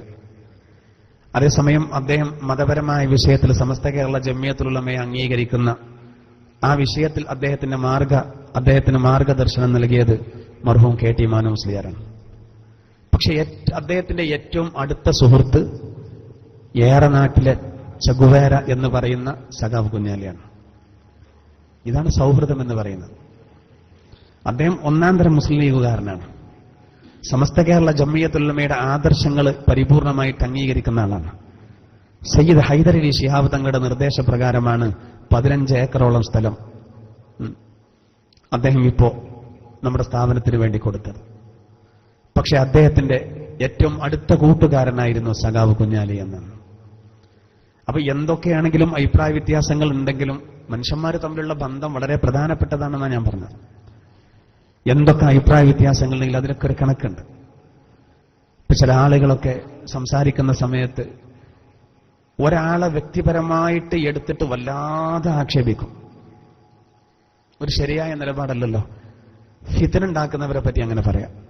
പക്ഷെ രാഷ്ട്രീയത്തിലൊക്കെ ചിലപ്പോൾ നമ്മൾ പലപ്പോഴും കാണാണ്, നേരം വെളുത്ത മുഖത്തേക്ക് നോക്കേണ്ട ആളുകൾ സംസാരിക്കുന്ന സമയത്ത് എല്ലാ അതിരും വിട്ടുകിടന്ന് പറയും. സ്നേഹം പറ്റെ നശിച്ചു കൊണ്ടിരിക്കുന്നു എന്നാണ് ഞാൻ പറഞ്ഞത്. അത്തരം ഒരു സന്ദർഭത്തിലാണ് ഇത്തരത്തിലുള്ള നമ്മുടെ വാർത്തകൾ, കോഴിക്കോട്ട് നടന്ന ആ സംഭവം, അതിനെ അംഗീകരിക്കുകയും അത്തരം ഒരു ചിന്ത മനുഷ്യന്മാരെ തമ്മിൽ സ്നേഹം വേണമെന്ന് പഠിപ്പിക്കേണ്ട ആളുകൾ നേരെ മറിച്ച് പ്രചരിപ്പിക്കുന്നതിലാണ് നമുക്ക് സങ്കടകരമായ അവസ്ഥയുള്ളത്. ഏതായിരുന്നാലും അള്ളാഹു നമുക്ക് ആത്മാഭിമാനം നൽകുമാറാവട്ടെ. ആമീൻ. അപ്പം നമ്മുടെ സൃഷ്ടികളിൽ നിന്ന് തന്നെ ഒരുപാട് നാശങ്ങളുണ്ടാവും. അതുകൊണ്ടാണ് മുത്തനബി ദുആ ചെയ്യാൻ പറഞ്ഞത്. ഈ സിഹറൊക്കെ വരുന്നത് അങ്ങനെയുള്ള നമ്മൾ ആരെയും ദ്രോഹിച്ചിട്ടില്ലെങ്കിലും നമ്മൾ അറിയാതെ നമുക്ക് സിഹർ വരും. മാരണക്കാരുണ്ട്, അസൂയക്കാരുണ്ട്. എല്ലാറ്റിന്റെയും അടിസ്ഥാനം അസൂയല്ലോ. ആകാശത്ത് ആദ്യത്തെ പ്രശ്നം, ഭൂമിയിൽ ആദ്യത്തെ പ്രശ്നം ഒക്കെ അസൂയാണ്. ആദനബിക്ക് ഇബ്ലീസ് സുജൂദ് ചെയ്യാതെ മാറി നിന്നതാണ്, അള്ളാന്റെ കൽപ്പനയെ ലംഘിച്ചതാണ് ആകാശത്ത് ആദ്യത്തെ പ്രശ്നം. അസൂയാണ് കാരണം. ആദം നബിയുടെ മകൻ ഹാബീലിനെ വധിച്ചു കളഞ്ഞതാണ് ഭൂമിയിൽ ആദ്യത്തെ പ്രശ്നം. അസൂയാണ് കാരണം. അതുകൊണ്ടാണ് റസൂലുള്ളാഹി ദുആ ചെയ്യാൻ വേണ്ടി പറഞ്ഞത്, ബിസ്മില്ലാഹ് അഊദു ബികലിമാത്തില്ലാഹി താമ്മ മിൻ ഗളബിഹി വഇഖാബിഹി വമിൻ ശർരി ഇബാദിഹി. അവന്റെ അടിമകളിൽ നിന്ന് ഉണ്ടാകുന്ന നാശത്തിൽ നിന്നും റബ്ബേ നിന്നോട് ഞാൻ അഭയം തേടുന്നു. ഇതൊക്കെ നമ്മൾ ചൊല്ലണം. അങ്ങനെ നമുക്ക് നേരെ എതിരെയുള്ള കുറെ ശല്യങ്ങളെ ബ്ലോക്ക് ചെയ്യാനുള്ള മാർഗം അതാണ്. തടയരുത്, അത് തടയണം. കൂറയെ തടയാണ്ടല്ല ഒരു ചോക്ക അല്ലേ സഹോദര എന്നതുപോലെ ഇവിടെ നമുക്ക് നേരെ വരുന്ന ഷർറുകളെ തടയാൻ ആത്മീയമായിട്ട് നല്ലൊരു വഴിയാണത്. وَمِنْ هَمَزَاتِ الشَّيَاطِينِ وَأَنْ يَحْضُرُونَ. പിശാചിന്റെ ദുർബോധനങ്ങളിൽ നിന്നും പിശാചി എന്റെ അരികെ ഹാജരാകുന്നതിനെ തൊട്ടും അള്ളാഹുവെ ഞാൻ നിന്നോട് അഭയം തേടുന്നു. അവനാണ് ഈ കെണി മുഴുവനും ഒപ്പിക്കുന്നത്. അതുകൊണ്ട് നമ്മുടെ ഈമാൻ നഷ്ടപ്പെടുത്താനുള്ള ശ്രമം അവൻ നടത്തും. അത് തടയാനുള്ള പ്രധാനപ്പെട്ട ദിക്റ. അള്ളാഹു നമുക്ക് തൗഫീഖ് നൽകുമാറാവട്ടെ. അള്ളാഹു പറയുന്നത് ഇന്നക അൻതൽ അസീസുൽ കരീം, നീ ആസ്വദിച്ചോളൂ, നീ കരീമും അസീസുമായിരുന്നല്ലോ. ദുനിയാവിൽ വലിയ വർത്താനം പറഞ്ഞ് നടന്നു, ഇപ്പം മനസ്സിലായില്ലേ? പരിഹാസ രൂപത്തിൽ നാളെ പരലോകത്ത് വെച്ച് അള്ളാഹു പറയും. ഇതൊക്കെ ചിന്തിച്ചാൽ നമുക്ക് സമാധാനം നഷ്ടപ്പെട്ടോ. നമ്മളിപ്പോ എത്ര ആയത്തുകൾ കേൾക്കുന്നു. ഹസനുൽ ബസ്രി റളിയല്ലാഹു അൻഹു അദ്ദേഹം നോമ്പ് തുറക്കാൻ വേണ്ടി മഗ്രിബിന്റെ സമയമായി ഭക്ഷണമൊക്കെ ഇങ്ങനെ ഒരുക്കി റെഡിയായിട്ട് നിൽക്കുകയാണ്. ആ സമയത്ത് മറ്റൊരാൾ ഓതുന്നത് അദ്ദേഹം കേട്ടു. ഹസനുൽ ബസ്രി എന്ന് പറഞ്ഞാൽ 300-ലധികം സ്വഹാബിമാരെ നേരിട്ട് കണ്ട ആളാണ്. നബിയെ കണ്ടിട്ടില്ല, നബിയെ കണ്ട, നബിയോടുകൂടെ ഈമാനോടുകൂടെ നബിയോട് സഹവസിച്ച സ്വഹാബിമാർ, അതാണ് സ്വഹാബി എന്ന് പറയേണ്ടത്. ആ സ്വഹാബിമാരിൽ നിന്ന് 300 ചില്ലാനം ആളുകളെ കാണാനും ആശയവിനിമയം നടത്താനും അവസരം ലഭിച്ച മഹാനായ ഹസനുൽ ബസ്രി റളിയല്ലാഹു അൻഹു നോമ്പ് തുറക്കാൻ സമയത്ത് ഒരാൾ ഓതുന്നത് കേട്ടു. ബിസ്മില്ലാഹിർ റഹ്മാനിർ റഹീം ഇന്ന ലദൈനാ അൻകാലം വജഹീമാ വതആമൻ ദാ ഗുസ്വത്തിൻ വഅദാബൻ അലീമാ. ഈ രണ്ട് ആയത്ത് കേട്ടതോടുകൂടെ അദ്ദേഹം ഭക്ഷണം കൊണ്ടുവന്ന ആളോട് പറഞ്ഞു, അത് കൊണ്ടുപോയിക്കോളൂ, കഴിക്കാൻ കഴിയൂല എന്ന് പറഞ്ഞു. അന്ന് അദ്ദേഹം ഒന്നും കഴിച്ചില്ല. പിറ്റേന്ന് നോമ്പാണ്. പിറ്റേ ദിവസം നോമ്പ് തുറക്കാൻ വേണ്ടി ഇതുപോലെ ഭക്ഷണം മുന്നിലെത്തി. അപ്പോഴേക്കും അദ്ദേഹം ഈ ആയത്ത് ഓതി, തലേന്ന് കേട്ട ആയത്ത്. അദ്ദേഹം പറഞ്ഞു, എനിക്ക് ഭക്ഷണം വേണ്ട. സഹോദര, 3 ദിവസം അത് തുടരുകയും അദ്ദേഹം ആകെ അവശനാവുകയും ചെയ്തു. 3 ദിവസം അത് തുടർന്നു. അദ്ദേഹം അവശനായി. എന്താ കാരണം? അദ്ദേഹം ചിന്തിക്കുന്നത് എന്താ? ഇന്നലദൈനാ അൻകാലം വജഹീമാ, നാം ജഹീം എന്ന നരകത്തെയും ചങ്ങലകളെയും ഒരുക്കി വെച്ചിട്ടുണ്ട്. വതആമൻ ദാ ഗുസ്വ, ഖുർആൻ പറയുന്നു, വതആമൻ ദാ ഗുസ്വ, തൊണ്ടയിൽ തങ്ങി നിൽക്കുന്ന ആഹാരവും നാം ഒരുക്കി വെച്ചിട്ടുണ്ട്. ചേട്ടോ വാ, ഞാൻ കാണിച്ചു തരാം. ആ രൂപത്തിലാണ്. അതിന്റെ വിശദീകരണമാണ് ദുഹാൻ സൂറത്തിൽ പറയുന്നത്. ഏത്? ഇന്ന ശജറത്തൽ സഖൂം തുആമുൽ അസീം. സഖൂം എന്ന് പറയുന്ന വൃക്ഷം നരകത്തിന്റെ ഏറ്റവും അടിയിൽ നിന്ന് ഉയർന്നു വരുന്ന മരമാണ്. അത്ര തീയിലാണ് അത് മുളക്കുന്നത്.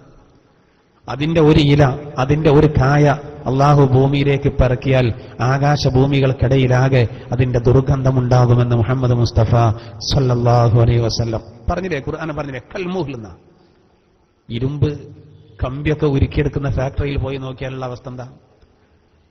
തീ വളരെ പ്രധാനപ്പെട്ടതാണ്. ഇരുമ്പിനെ ഉരുക്കിക്കളയുന്ന അഗ്നിയുടെ ശക്തി എത്ര?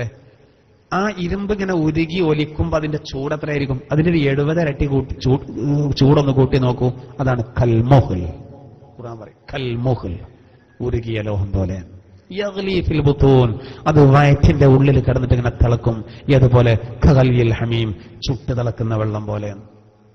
ഓ, മറ്റൊരായത്തിൽ പറയുന്നുണ്ട് ഫഖത്തഅ അംആഅഹും, അത് അവന്റെ കുടലുകൾ ഇങ്ങനെ കഷ്ണിച്ച് കഷ്ണിച്ച് കഷ്ണിച്ച് കളയും. അള്ളാഹുവിന്റെ താക്കീതാണ്. ഇതിന് കേട്ട് ഇതിന് ചിന്തിച്ചു ഹസനുൽ ബസ്രി റളിയല്ലാഹു അൻഹു, ഇവന്റെ ദുനിയാവിലെ ഭക്ഷണം കഴിക്കാൻ കഴിയുന്നില്ല. അവരെ ഈമാൻ നോക്കൂ സഹോദര. അങ്ങനെ എത്ര സംഭവങ്ങളാണ് അങ്ങനെ. നമുക്കൊന്നും അതിനെപ്പറ്റി ഒരു പേടി വരുന്നില്ലല്ലോ. നമുക്ക് പേടി വരണം സഹോദര. അള്ളാഹു നമ്മളെ കാത്തുരക്ഷിക്കുമാറാവട്ടെ. ഏതായിരുന്നാലും അള്ളാഹു പറയുന്നു, ഇവിടെ അബൂജഹലിനെ പോലെയുള്ള ആളുകൾ ഒരു കാലത്ത് ഇതിനെ തള്ളിക്കളഞ്ഞു. ഔലാ ലക ഫഔലാ സുമ്മ ഔലാ ലക ഫഔലാ. ദുനിയാവ് തന്നെ അള്ളാഹു തആല അദ്ദേഹത്തിന് കൊടുത്തു. അവന്റെ ശിരസ് ബദറിൽ മുറിച്ചെടുക്കുന്നൊരവസ്ഥയിലേക്ക് കാര്യങ്ങളെത്തി. അവന്റെ തല ഉരുണ്ടുപോയി. അവന്റെ തല വലിച്ചു, കാതിന് കയറിട്ട്. ഇനി നാളെ നരകത്തിൽ വേറെ വലിക്കലുണ്ട്. എന്നിട്ട് അള്ളാഹു പറയുന്നത്, അയഹ്സബുൽ ഇൻസാനു അയ്യുത്രക സുദാ. അള്ളാഹു പറയുന്നു, മനുഷ്യൻ വിചാരിക്കുന്നുണ്ടോ അവൻ വെറുതെ അങ്ങ് വിടപ്പെടുമെന്നവൻ വിചാരിക്കുന്നുണ്ടോ?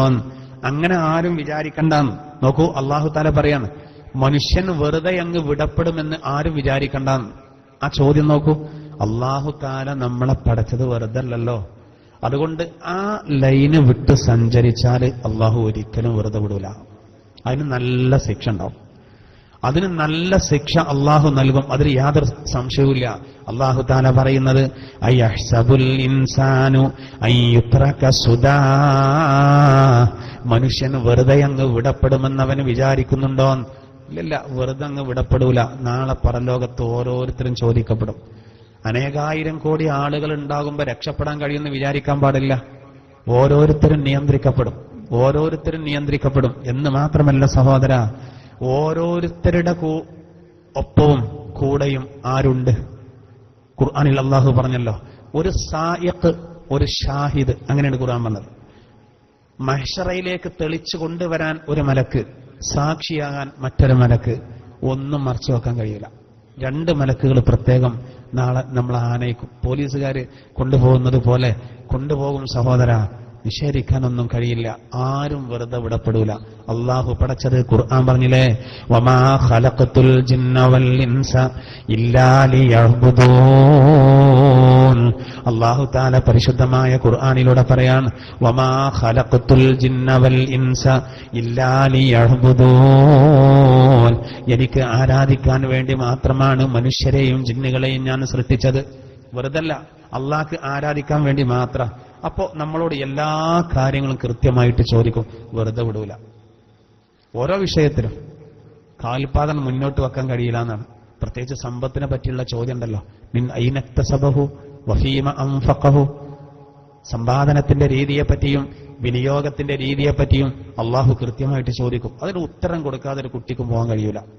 അങ്ങനെ ചോദ്യത്തിന്റെ നീളംകാരനാണ് സമ്പന്നൻ സ്വർഗത്തിലെത്തുന്നതിന്റെ 500 കൊല്ലം മുമ്പ് ദരിദ്രൻ സ്വർഗത്തിലെത്തുമെന്ന് മുഹമ്മദ് മുസ്തഫ സല്ലല്ലാഹു അലൈഹി വസല്ലം. പ്രശ്നമില്ല, സമ്പാദനത്തിന്റെ രീതി ശരിയായാൽ മതി, അത് ചെലവാക്കേണ്ട രീതിയും ശരിയായാൽ മതി. ഗാനമേളക്ക് പിരിവ് കൊടുക്കണ്ട, പലിശക്ക് കൊടുത്തിട്ട് പൈസ കൂട്ടണ്ട. ഹലാലായ രൂപത്തിൽ കച്ചവടമോ കൃഷിയോ ബിസിനസ്സുകളോ നല്ല കാര്യങ്ങൾ ചെയ്ത് എത്രയുണ്ടാക്കാം. നല്ല ഉള്ളവർ വേണം സമുദായത്തിൽ, അതും ദീനിന്റെ വളർച്ചയ്ക്കൊരു മുഖ്യ ഘടകമാണ്. പക്ഷേ നമ്മുടെ രീതി ശരിയാണ്. എല്ലാ കാര്യങ്ങളും നമ്മൾ മസ്ഊലാണ്, ചോദിക്കപ്പെടും. എങ്ങനെ പറഞ്ഞാലും ആളുകൾ നോക്കൂ, ഒരു ലക്ഷ്യബോധമില്ലാതെ അള്ളാനെ ഓർക്കാതെ ജീവിക്കുന്ന ഒരുപാട് ആളുകൾ. നേരം വെളുക്ക വൈകുന്നേരമാകുക, കുറെ ലോട്ടറി ടിക്കറ്റ് എടുക്കുന്നു, കുറെ പണം ഉണ്ടാക്കാൻ ശ്രമിക്കുന്നു. അങ്ങനെ അവർക്ക് ദീനില്ലാത്ത എത്ര പേരുണ്ട്. അള്ളാഹു പറയുന്ന ഇവൻ ചിന്തിക്കണം. അലം യകുൻ നുത്ഫതം മിൻ മനിയ്യിൻ യുംനാ. അള്ളാഹു താല വലിയൊരു സത്യം പറയുന്നു. അലം യകുൻ നുത്ഫതം മിൻ മനിയ്യിൻ യുംനാ. അള്ളാഹു താല പറയുന്നത് തെറിപ്പിക്കപ്പെടുന്ന ഇന്ദ്രിയ ഗണങ്ങളിൽ നിന്നുള്ള ഒന്നായിരുന്നില്ലേ അവൻ. ഒരു കുട്ടി ആദ്യം ജനിക്കുന്നതിന് മുമ്പ് അവന്റെ അവസ്ഥയെപ്പറ്റി അള്ളാഹു സുബ്ഹാനഹു വ തആല വിശുദ്ധ ഖുർആനിലൂടെ പറയാണ്. അള്ളാഹു പറയാണ്, ആദ്യം അവന്റെ അവസ്ഥ എന്തായിരുന്നു? അവന്റെ അവസ്ഥ അവന്റെ ഉമ്മാന്റെ ഗർഭപാത്രത്തിലേക്ക് അവൻ വരുന്നതിന് മുമ്പുള്ള അവസ്ഥ ഒന്ന് ആലോചിച്ച് നോക്കൂ സഹോദര. ഒരു പുരുഷൻ ശ്രവിപ്പിക്കുന്ന ഇന്ദ്രിയത്തുള്ളികളിലെ ഒരു ബീജഗണം അതായിരുന്നില്ല അവനൊന്നുമല്ല. അള്ളാഹു തആല പറയാണ്, സംഭവം ശരിയാണ്. മനുഷ്യ ശരീരത്തിലെ ഏറ്റവും ചെറിയ കോശമാണല്ലോ ബീജം. കോടിക്കണക്കിന് ബീജങ്ങളുണ്ട്. അതായത് കോടിക്കണക്കിന് ബീജങ്ങളുടെ ഒരു പടയാണ് 5 മില്ലി ലിറ്റർ വെള്ളത്തുള്ളിയിൽ അടങ്ങിയിരിക്കുന്നത് എന്നുള്ളതാണ്. ഒരു മനുഷ്യന്റെ വൃഷ്ണം അതിൽ 400ഓളം അറകളുണ്ട് എന്നാണ്. അതിലാണ് ഈ ബീജങ്ങളെ ഉൽപ്പാദിപ്പിക്കപ്പെടുന്നത്. പടച്ച റബ്ബിന്റെ അപാരമായ ഒരു കുതിരത്ത്. അല്ല എന്ത് പറയും? സൂക്ഷ്മദർശിനിയുള്ള ഒരു കാലം സയൻസ് ഇതൊക്കെ കണ്ടുപിടിച്ചു. തലയുണ്ട്, വാലുണ്ട്, ഉടലുണ്ട്, നെഞ്ചുണ്ട്. എന്തിന്? ഒരു ബീജത്തിന്. അതിന്റെ ന്യൂക്ലിയസ് അതിന്റെ ശിരസാണ്. മാത്രമല്ല അതിന്റെ ശിരസിന്, ഒരു ബീജത്തിന്റെ ശിരസിന് ഒരു കവചമുണ്ട്. അത് അണ്ടത്തെ തുളക്കാനാണ്. അള്ളാന്റെ ഒരു സെറ്റപ്പ് നോക്കിങ്ങൾ. ഒരു പ്രാവശ്യം ഒരു പുരുഷൻ തന്റെ ഭാര്യയുടെ ഗർഭാശയത്തിലേക്ക് സ്രവിപ്പിക്കുന്ന 5 മില്ലി ലിറ്റർ വരുന്ന ആ വെള്ളത്തുള്ളിയിലാണ് 200 കോടിയോളം ബീജങ്ങൾ. അപ്പൊ ബീജങ്ങളുടെ ഒരു പട. അതിൽ ഒരു ബീജാണ്, അത് വല്ലാതെ സഞ്ചരിക്കാണ്, ഭയങ്കര സ്പീഡിലാണ്. അത് അണ്ടം ലക്ഷ്യമാക്കി നീങ്ങാണ്. അങ്ങനെ ഗർഭാശയത്തിലേക്ക് എത്താം. ഒരു സ്ത്രീയുടെ യോനിയുടെയും പൊക്കിളിന്റെയും ഇടയിൽ മധ്യരേഖക്ക് 2 ഭാഗത്തായി ഒരു ചക്കക്കുരുവിന്റെ വലുപ്പത്തിൽ അണ്ടാശയം, അതിൽ നിന്ന് അണ്ടങ്ങൾ ഉൽപ്പാദിപ്പിക്കപ്പെടുന്നു. രണ്ടും കൂടി കൂടുമ്പോൾ ഒരു കുഞ്ഞ് ജനിക്കുന്നു. ഇതായിരുന്നില്ലേ മനുഷ്യ നീ? അള്ളാഹു ചോദിക്കാം. ഇന്ന് സയൻസ് കൂടുതൽ കണ്ടുപിടിച്ചു, ഇനിയും കൂടുതൽ കണ്ടുപിടിക്കപ്പെടും. അങ്ങനെ ഓരോ കാര്യങ്ങളും അള്ളാഹു മനുഷ്യന്റെ ബുദ്ധിക്ക് വികാസം കൊടുക്കുമ്പോൾ മനുഷ്യ ശരീരത്തിലെ അവയവങ്ങളിൽ അടങ്ങിയ അത്ഭുതങ്ങൾ കാണും. അതുകൊണ്ടാണ് തിരുദൂതർ പറഞ്ഞത്, മൻ അറഫ നഫ്സഹു അറഫ റബ്ബ. ഒരാൾ ശരീരത്തെ അറിഞ്ഞാൽ റബ്ബിനെ അറിഞ്ഞു എന്നാണ്. അള്ളാഹു പറയുന്ന നോക്കൂ, അലം യകുൻ നുത്ഫതം മിൻ മനിയ്യിൻ യുംനാ. തെറിപ്പിക്കപ്പെടുന്ന ഇന്ദ്രിയത്തുള്ളികളിലെ ഒരു ബീജഗണമായിരുന്നില്ലേ അവൻ. അഹങ്കരിക്കാനൊന്നുമില്ല. നമ്മുടെ ജീവിതത്തിന്റെ തുടക്കം നോക്കിയാൽ സഹോദര, ഒരു മനുഷ്യന്റെ ജീവന്റെ ആ തുടക്കം നോക്കിയാൽ അവന് അഹങ്കാരം വരൂല. എന്തുകൊണ്ട്? മലിനമായ മൂത്രം വരുന്ന വഴിയിലൂടെ വന്നവനാണവൻ. ബീജഗണങ്ങൾ അങ്ങനെ വന്നതാ, അതിൽ നിന്ന് വന്നതാ. എന്നാൽ എന്ന് കരുതി മനുഷ്യൻ പറ്റ താന്നവനാണെന്നല്ല. വലഖദ് കർറംനാ ബനി ആദം. ആദം സന്തതികളെ നാം ബഹുമാനിച്ചിരിക്കുന്നു എന്നാ ഇതും അല്ലാഹു പറഞ്ഞതാണ്. അപ്പൊ അഹങ്കരിക്കാൻ വകുപ്പില്ല. എന്നാ പിന്നെ മനുഷ്യൻ ഒന്നുമല്ല, നിസ്സാരൻ, ബലഹീനൻ. എന്നാൽ ഇതേ മനുഷ്യൻ ഉന്നതങ്ങളിൽ എത്തൽ എപ്പോഴാണ്? ഇൽമുണ്ട്, ഇബാദത്തുണ്ട്. എന്നാ ഓക്കെ. അതുകൊണ്ടാണല്ലോ ഇഖ്റ സൂറത്തിൽ മനുഷ്യരെ അല്ലാഹു തആല രക്തപിണ്ഡത്തിൽ നിന്ന് സൃഷ്ടിച്ചു എന്ന് പറഞ്ഞ് പേന കൊണ്ട് എഴുതാൻ പഠിപ്പിച്ചു എന്ന് പറഞ്ഞത്. എത്ര അർത്ഥവത്തായ പ്രയോഗം! ഇഖ്റ ബിസ്മി റബ്ബിക്കല്ലദീ ഖലഖ് ഖലഖൽ ഇൻസാന മിൻ അലഖ് ഇഖ്റ വറബ്ബുക്കൽ അക്രം അല്ലദീ അല്ലമ ബിൽ ഖലം. എന്താ ബന്ധം? അല്ലാഹു തആല പറയാണ് ഖലഖൽ ഇൻസാന മിൻ അലഖ്, രക്തപിണ്ഡത്തിൽ നിന്ന് മനുഷ്യരെ സൃഷ്ടിച്ചവനാണവൻ. നാലാമത്തെ ആയത്തിലോ ഖലഖൽ ഇൻസാന മിൻ അലഖ് ഇഖ്റഅ വറബ്ബുകൽ അക്രം അല്ലദീ അല്ലമ ബിൽ ഖലം. നാലാമത്തെ ആയത്തിൽ പറയുന്നത് അല്ലദീ അല്ലമ ബിൽ ഖലം, പേന കൊണ്ട് എഴുതാൻ പഠിപ്പിച്ചു അല്ലാഹു മനുഷ്യന്. അപ്പോ ആദ്യം അവതരിച്ച 5-ൽ രണ്ടാമത്തെ ആയത്തിൽ അലക്കിൽ നിന്ന് മനുഷ്യരെ സൃഷ്ടിച്ചു. നാലാമത്തെ വചനത്തിൽ കലമ കൊണ്ട് എഴുതാൻ പഠിപ്പിച്ചു. അലക്ക്, കലം എന്താ ബന്ധം? രക്തപിണ്ഡം, പേന എന്താ ബന്ധം? രക്തപിണ്ഡത്തിൽ നിന്ന് പടക്കപ്പെട്ട മനുഷ്യന് അഹങ്കരിക്കാൻ വകയില്ല. ചിലർക്കൊക്കെ എന്ത് ഒരു അഹങ്കാരം അറിയാം. ഇപ്പോ ചിലപ്പോ നമുക്കിങ്ങനെ നമ്മളിങ്ങനെ കാണും, ചില സ്ഥലങ്ങളിലൊക്കെ നമ്മൾ ചെന്നിറങ്ങുമ്പോൾ നമ്മൾ ഓട്ടോറിക്ഷയിലേക്കാണ് ചെന്നിറങ്ങുന്നത്. അപ്പൊ ചിലപ്പോ കോടികളുടെ കാറിലൊക്കെ വന്നിറങ്ങുന്ന ആളുണ്ടാവും, മൈൻഡ് ചെയ്യൂല. എന്താ കാരണം? അങ്ങനെയാണ് എന്റെ സ്വഭാവം. എന്താ, ഒരു ശ്വാസമാണ് വലിച്ചത് അടിയിൽ ഇറക്കാൻ കഴിഞ്ഞു കാറിന്റെ വില. എത്ര നല്ല ഡ്രസ്സ് ധരിച്ചവനാണെങ്കിലും അഹങ്കരിക്കാൻ വകുപ്പില്ല. എത്ര ലക്ഷങ്ങളുടെ വാച്ച് ധരിച്ച ആളാണെങ്കിലും. ഇപ്പൊ തസ്ബീഹുമാരെ വരെ ലക്ഷങ്ങൾ താൻ. ദുരഭിമാനം നടിക്കാനല്ല. എന്തിനാ ആജായി തസ്ബീഹുമാര? 5 ലക്ഷത്തിന്റെ തസ്ബീഹുമാരെ. അതൊക്കെ വലിയ ദറജായി കണക്കൂട്ടുന്ന ആൾക്കാരുണ്ട്, സുഖമില്ലാത്തോണ്ടാണ്. പടച്ചോന്റെ അടുത്ത് രക്ഷപ്പെടണമെങ്കിൽ അതിപ്പോ ഈ തൗബയൊക്കെ സീഡിയിലാക്കും പോലെയാണത്. അഥവാ തൗബ അള്ളാഹു സ്വീകരിക്കണില്ലെങ്കിൽ സീഡി കാണിച്ചു കൊടുക്കാന്ന് ലേഖ. അതിലൊന്നും ജഗപോകാക്കിയിട്ട് കാര്യമില്ല. അതൊക്കെ വളരെ സൈലന്റ് ആയിട്ട് ചെയ്യേണ്ട കാര്യങ്ങളാണ്. എന്തായിരുന്നാലും സഹോദര, ഇവിടെ അള്ളാഹു തആല പറയും മനുഷ്യന് അഹങ്കരിക്കാൻ ഒരു വകുപ്പില്ല. പക്ഷെ ചിലർക്ക് ഭയങ്കര അഹങ്കാരമായിരിക്കും. 5.5 കോടിന്റെ കാറിൽ പോകുമ്പോ ചിലപ്പോൾ അഹങ്കാരം വരും. മുന്നിലൊരു ഓട്ടോറിക്ഷ കാണുമ്പോ, ആപ്പ വണ്ടി കാണുമ്പോ, 80,000-ന്റെ ആ വണ്ടി കാണുമ്പോ, 1.25 ലക്ഷത്തിന്റെ ആ വണ്ടി കാണുമ്പോ കണ്ണു പിടിക്കൂല. അങ്ങനെ ആകരുത്, അതുണ്ടാകരുത്. പക്ഷെ മനുഷ്യനൊന്നുമല്ല. കേരളത്തിൽ ഈ അടുത്ത് ഒരു വലിയ കല്യാണം നടന്നല്ലോ. 36ഓളം രാഷ്ട്രങ്ങളിൽ നിന്ന് ആളുകൾ പങ്കെടുത്തു എന്ന് പറഞ്ഞു. എന്തോ ഒരു അറേഞ്ച്മെന്റ്, എത്ര കോടികളാണ് അതിന് വാരി വെതറിയത്. പക്ഷേ ആ വരനും ആ വധുവും അവരും ടോയ്ലറ്റ് പോകുന്നവരാണല്ലോ, അല്ലേ? ആണ്. വ്യത്യാസമില്ല, ഒരു വ്യത്യാസമില്ല. ചില രാജാക്കന്മാര് അവിടെ കക്കൂസിന്റെ ക്ലോസറ്റ് സ്വർണ്ണാക്കിയിട്ടുണ്ട് എന്ന് കരുതി അതിൽ നിക്ഷേപിക്കുന്നതിൽ മാറ്റൊന്നുമില്ലല്ലോ. കുറെ പോലെ എല്ലാം ഒരേപോലെ. എന്താ അഹങ്കരിക്കാൻ വകുപ്പ്? 20 കോടിയുടെ വീടുണ്ട് മലപ്പുറം ജില്ലയിൽ. 20 കോടിയുടെ വീട്. ചിലപ്പോൾ അതിന്റെ തൊട്ടടുത്ത് ഇപ്പൊ പഞ്ചായത്ത് നിന്ന് ഒരു സഹായം കിട്ടി 5 ലക്ഷത്തിന്റെ ഒരു വീടുണ്ടെന്ന് സങ്കല്പിക്കും. 2-ലും 2 പേര് കിടന്നുറങ്ങുന്നുണ്ട്. 5 ലക്ഷത്തിന്റെ വീട്ടിൽ സമാധാനപരമായിട്ടൊരു സഹോദരൻ കിടക്കുന്നുണ്ട്. കുടിയിരിക്കലൊക്കെ കഴിഞ്ഞ് അവന്റെ ഭാര്യ വീട്ടിൽ നിന്ന് കൊണ്ടുവന്ന കട്ടില്. മറ്റേ ആളോ ഹൈടെക് കട്ടിലാണ്, കറങ്ങാൻ പറ്റുന്ന കട്ടില്. പക്ഷെ എന്ത് ചെയ്യും? ആ കട്ടിൽ ഉറങ്ങിയ മുതലാളി രാത്രി സ്വപ്നം കാണാണ് പട്ടി പിന്നാലെ കൂടുന്നത്. അയാൾ ഓടാണ്.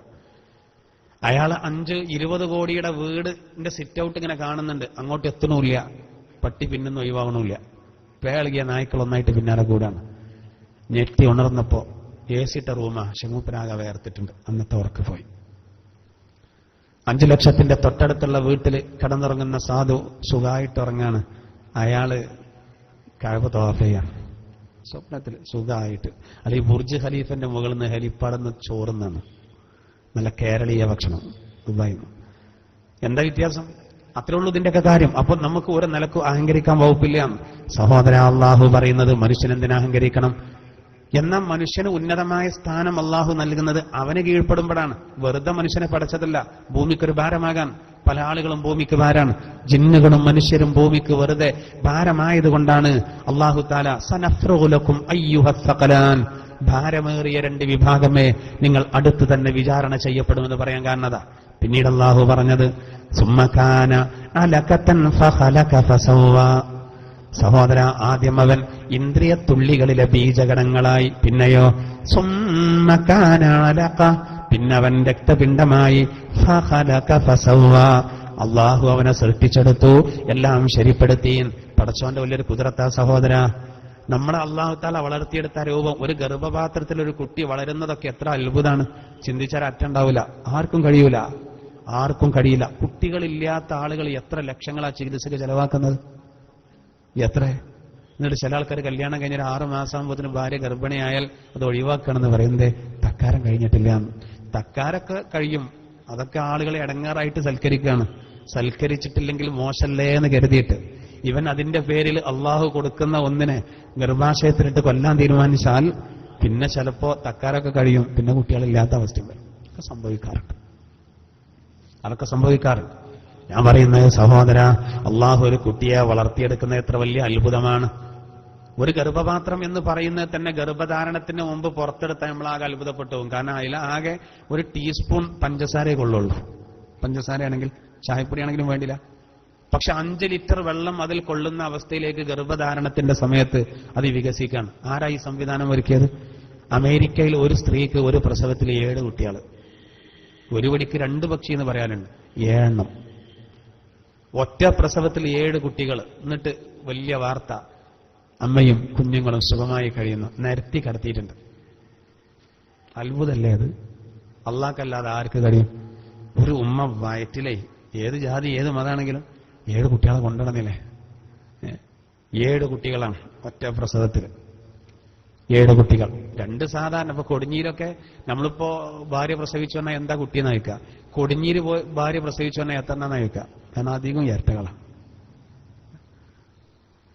ഏഷ്യയിലെ ഏറ്റവും കൂടുതൽ ഇരട്ടകളുള്ള സ്ഥലമാണ് മലപ്പുറം ജില്ലയിലെ കൊടിഞ്ഞി. എന്താ ഉള്ളത് സംഭവിച്ചത്? ഞാൻ അവിടെ ഭാഗത്ത് ക്ലാസ്സിന് പോലുണ്ട്. അധികം വീട്ടിൽ ഭക്ഷണത്തിനൊക്കെ കൊണ്ടുപോകും. എത്ര കുട്ടികളെ വെച്ചാൽ ഇത് ഏറ്റാളനെ.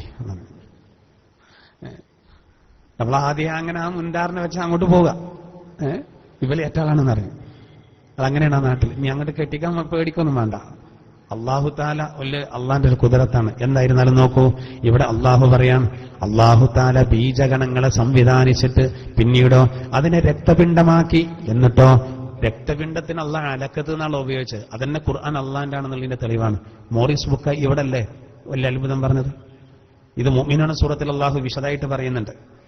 ശരിക്ക് അട്ടക്കാണ് അലക്ക് എന്ന് പറയാം അല്ലേ? അതേ വാക്ക് അള്ളാഹു ഉപയോഗിച്ചു. എന്താ കാരണം? ഈ രക്തപിണ്ഡം ഗർഭാശയ ഭിത്തിയിൽ അട്ട പോലെ തൂങ്ങി നിൽക്കുന്നതാണ്. സ്കാൻ ചെയ്യാനുള്ള ഒരു സൗകര്യമില്ല, എക്സ്റേക്കുള്ള സൗകര്യമല്ല, ഇന്നത്തെ പോലെ കീറി പൊളിക്കാനുള്ള സൗകര്യമല്ല. അങ്ങനത്തെ ഒരു കാലത്താണല്ലോ അള്ളാന്റെ തിരുദൂതർ ഈ ആയത്ത് ഓതിയത്. മോറിസ് ബുക്കൈ പറയുന്നത് മനുഷ്യ സൃഷ്ടിപ്പിന്റെ മുഴുവൻ യാഥാർത്ഥ്യങ്ങളും അറിയുന്ന ഒരു വൻ ശക്തി ഇതിന്റെ പിന്നിൽ പ്രവർത്തിച്ചിട്ടുണ്ട് എന്നാണ്. അള്ളന്നെ ഇതൊക്കെ സൃഷ്ടിച്ചത് അള്ളയാണ്. അള്ളാഹുവാണ് ഖുർആനിൽ പറയുന്നത്, അത് പഴക്കൂല. എന്നിട്ട് അള്ളാഹു വീണ്ടും പറയുന്നത് ഫജഅല മിൻഹു സൗജൈനിൽ ദകറ വൽ ഉൻസാ. എന്നിട്ട് അള്ളാഹു ആണ് പെണ്ണ് ഇണകളെ സംവിധാനിക്കുകയും ചെയ്തു. അള്ളാഹു പറയാണ്, എന്നിട്ട് അള്ളാഹു ആണ് പെണ്ണ് ഇണകളെ സംവിധാനിക്കുകയും ചെയ്തു. അപ്പോ ഗർഭാശയത്തിൽ അങ്ങനെ വളർത്തിക്കൊണ്ടുവന്നു. എന്നിട്ട് ഒന്നുകിൽ ആൺകുട്ടി അല്ലെങ്കിൽ പെൺകുട്ടി, ഈ രണ്ടാലൊന്ന് അള്ളാഹു സംവിധാനിച്ചു എന്ന് അള്ളാഹു പറയാണ്. ഇവിടെ നമ്മൾ മനസ്സിലാക്കേണ്ട പ്രധാനപ്പെട്ട ഒരു കാര്യം, അള്ളാഹു സുബ്ഹാനഹു വ തആല നൽകിയ വലിയൊരു നിഅമത്താണ്. ആണിനെയും പെണ്ണിനെയും ഇണകളാക്കി അള്ളാഹു സൃഷ്ടിച്ചു എന്നുള്ളത് അള്ളാഹു തആല നമുക്ക് നൽകുന്ന വലിയൊരു നിഅമത്താണ്.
അള്ളാഹു തന്ന വലിയൊരു അനുഗ്രഹത്തെ എടുത്തു പറയാണ് ആണ് പെണ്ണ് ഇണകളെ നൽകിയ.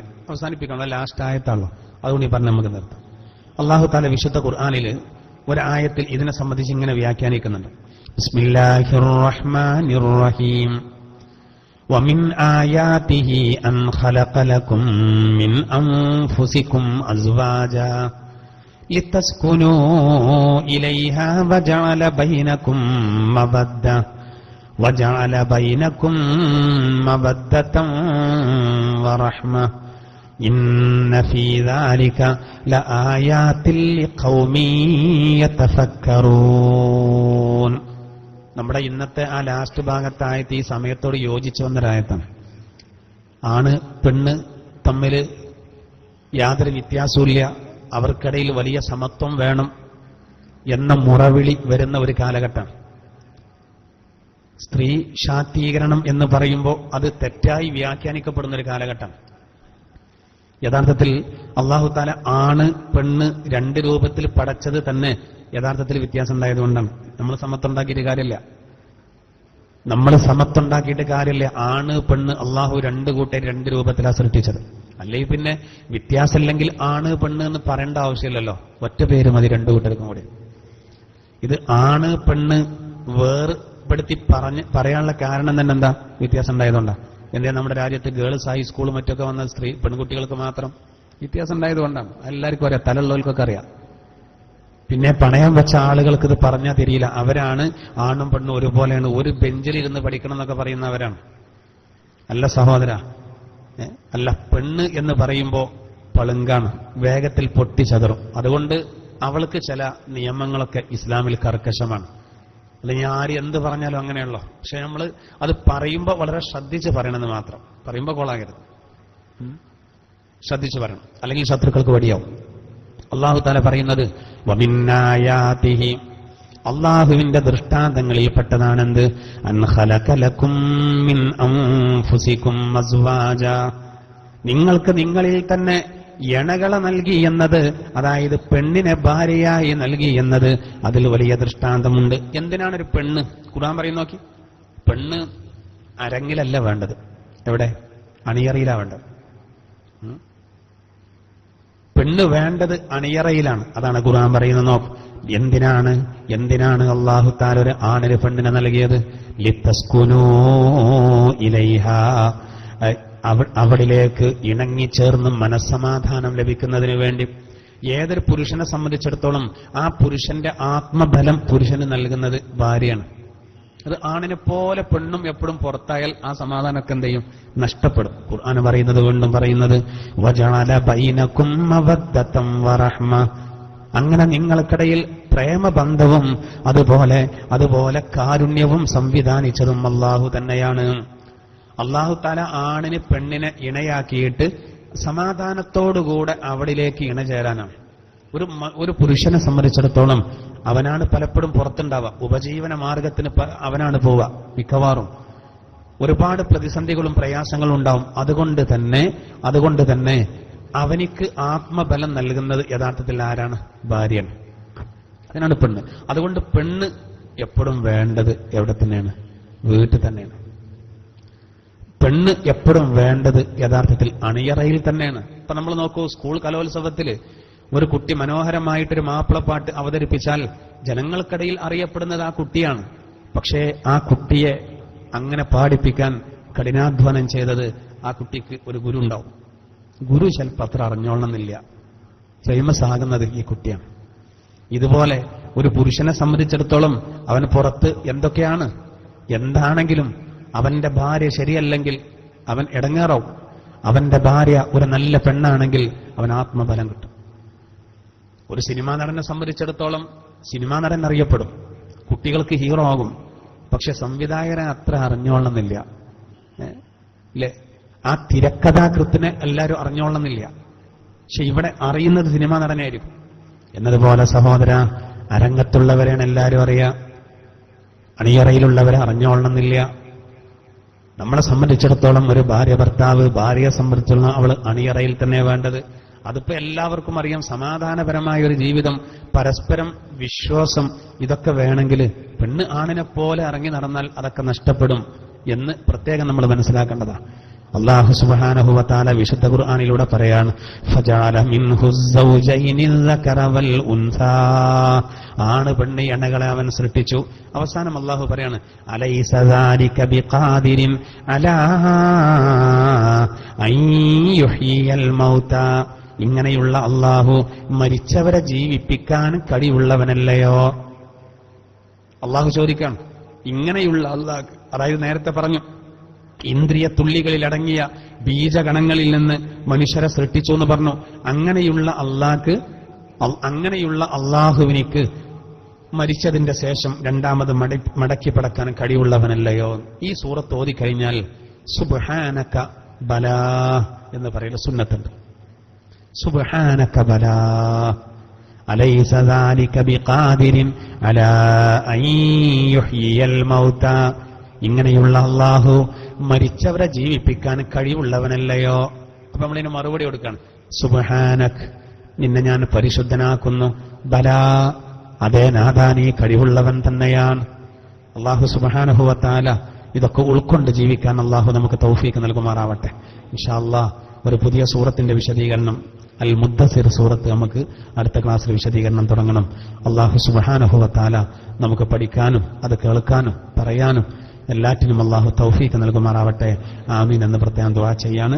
ബിസ്മില്ലാഹിർ റഹ്മാനിർ റഹീം. ഫഅലം അന്നഹു ലാ ഇലാഹ ഇല്ലല്ലാഹ്, ലാ ഇലാഹ ഇല്ലല്ലാഹ്, ലാ ഇലാഹ ഇല്ലല്ലാഹ്, ലാ ഇലാഹ ഇല്ലല്ലാഹ്, ലാ ഇലാഹ ഇല്ലല്ലാഹ്, ലാ ഇലാഹ ഇല്ലല്ലാഹ്, ലാ ഇലാഹ ഇല്ലല്ലാഹ്, ലാ ഇലാഹ ഇല്ലല്ലാഹ്, ലാ ഇലാഹ ലാ ഇല്ലല്ലാഹ്, ലാ ഇലാഹ ഇല്ലല്ലാഹ്.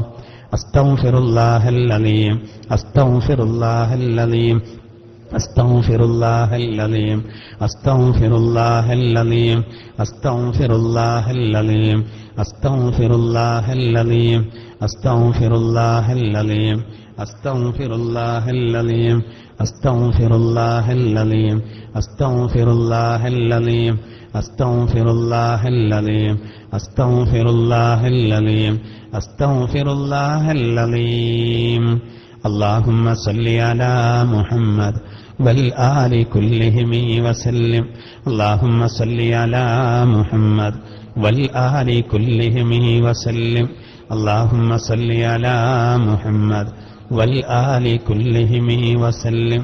അല്ലാഹുമ്മ സ്വല്ലി അലാ മുഹമ്മദ് വൽ ആലി കുല്ലിഹിം വസല്ലിം. അല്ലാഹുമ്മ സ്വല്ലി അലാ മുഹമ്മദ് വൽ ആലി കുല്ലിഹിം വസല്ലിം. അല്ലാഹുമ്മ സ്വല്ലി അലാ മുഹമ്മദ് വൽ ആലി കുല്ലിഹിം വസല്ലിം.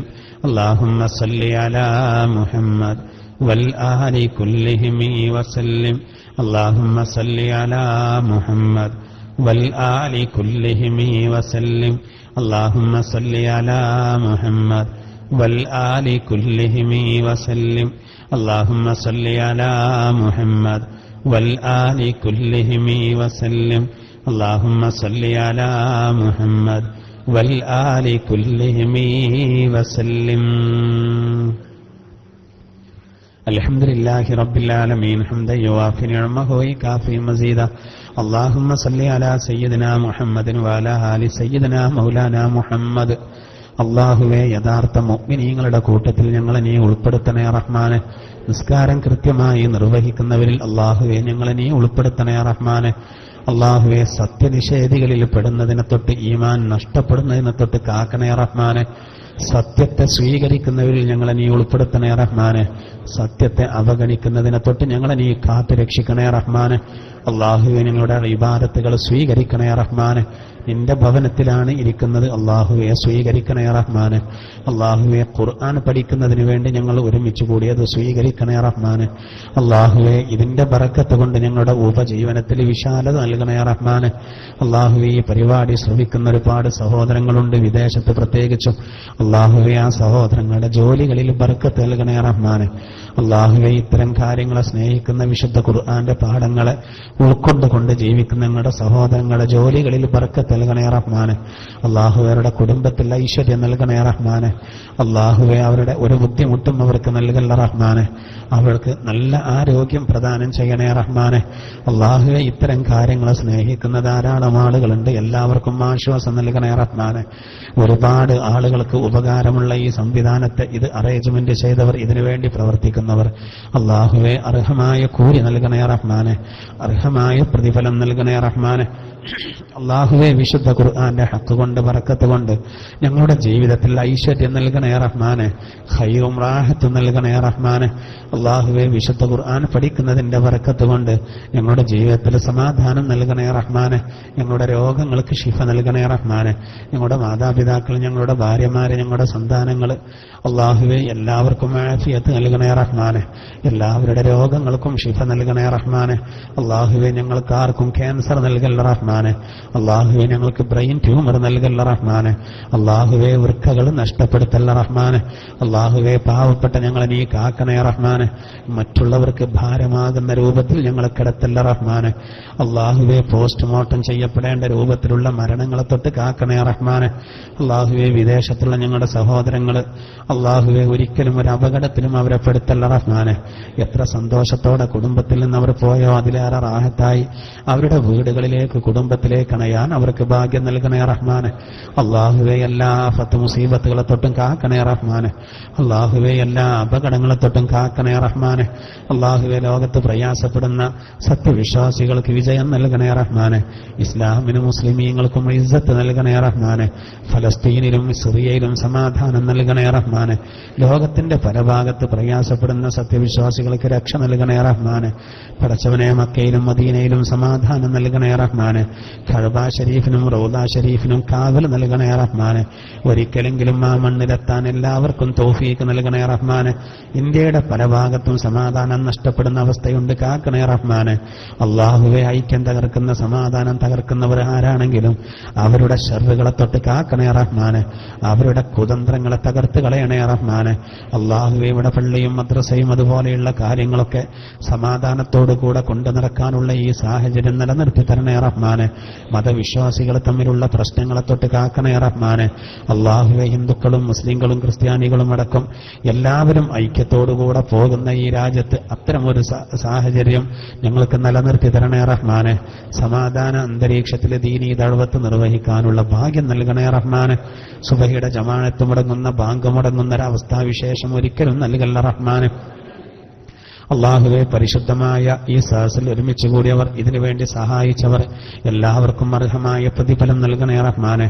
വിശുദ്ധ ഖുർആന്റെ ഈ സദസ്സിൽ ഒരുമിച്ച് കൂടിയ ആളുകൾക്ക് ചായ നൽകിയ സഹോദരൻ, അതിന് ചെലവ് ചെയ്ത സഹോദരന്റെ ഉദ്ദേശങ്ങളെ പൂർത്തീകരിക്കണേ റഹ്മാനെ. ജോലിയിൽ ബർക്കത്ത് നൽകണേ റഹ്മാനെ. കുടുംബത്തിൽ ഐശ്വര്യം നൽകണേ റഹ്മാനെ. ഈ നല്ല കാര്യത്തിന് വേണ്ടി ചെലവഴിച്ചതിന്റെ ബർക്കത്ത് കൊണ്ട് സമ്പത്തിൽ വർധനവ് നൽകണേ റഹ്മാനെ. അള്ളാഹുവെ സമ്പത്തിൽ വർധനവ് നൽകണേ റഹ്മാനെ. അവിടെ സമ്പത്തിലൊക്കെ വർധനവ് നൽകണേ റഹ്മാനെ. കടങ്ങളൊക്കെ വീട്ടിൽ കൊടുക്കണേ റഹ്മാനെ. അള്ളാഹുവെ വിദേശത്തുള്ള സഹോദരങ്ങളും പലപ്പോഴും ഇതിലേക്ക് സഹായിക്കുന്നുണ്ട്, വിപുലമായി സഹായിച്ചവരുണ്ട്. എല്ലാവർക്കും അർഹമായ പ്രതിഫലം നൽകി അനുഗ്രഹിക്കണേ റഹ്മാനെ. ഇതിന് പകരം ഞങ്ങൾക്ക് സ്വർഗം നൽകണേ റഹ്മാനെ. മരിക്കുമ്പോൾ ലാ ഇലാഹ ഇല്ലല്ലാഹ് ഉറക്കെ ചൊല്ലി മരിക്കാൻ ഭാഗ്യം നൽകണേ റഹ്മാനെ. അള്ളാഹുവെ ഞങ്ങളിന്ന് മരിച്ചുപോയവർക്ക് മഗ്ഫിറത്ത് നൽകണേ റഹ്മാനെ. അവരുടെ ഖബറുകളെ വിശാലമാക്കി കൊടുക്കണേ റഹ്മാനെ. അള്ളാഹുവെ നാളെ പരലോകത്തെ അർശിന്റെ തണൽ നൽകണേ റഹ്മാനെ. മുത്തുനബിയുടെ ശഫാഅത്ത് നൽകണേ റഹ്മാനെ. അള്ളാഹുവെ സിറാത്ത് പാലം മിന്നൽ വേഗതയിൽ കടന്നു പോകാൻ ഭാഗ്യം നൽകണേ റഹ്മാനെ. സിറാത്ത് പാലം കടന്നു പോകുമ്പോൾ ഉജ്ജ്വലമായ പ്രകാശം സത്യവിശ്വാസികൾക്ക് ലഭിക്കുമെന്ന് ഖുർആനിൽ നീ പഠിപ്പിച്ചു. അതിന് 3 കാര്യങ്ങൾ ചെയ്യാൻ പുണ്യനബി പഠിപ്പിച്ചു. സ്വലാത്തിനെ അധികരിപ്പിക്കലും, വുളൂഇനെ പൂർണ്ണമാക്കിയെടുക്കലും, അതുപോലെ മാതാപിതാക്കളോട് വിനയത്തോടു കൂടെ ലളിതമായ രൂപത്തിൽ സംസാരിക്കലും.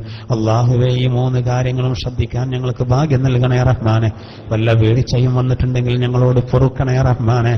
അള്ളാഹുവെ ഇതിന് പകരം സ്വർഗം ഞങ്ങൾക്ക് നൽകി അനുഗ്രഹിക്കണേ റഹ്മാനെ. ബിറഹ്മതിക യാ അർഹമർ റാഹിമീൻ.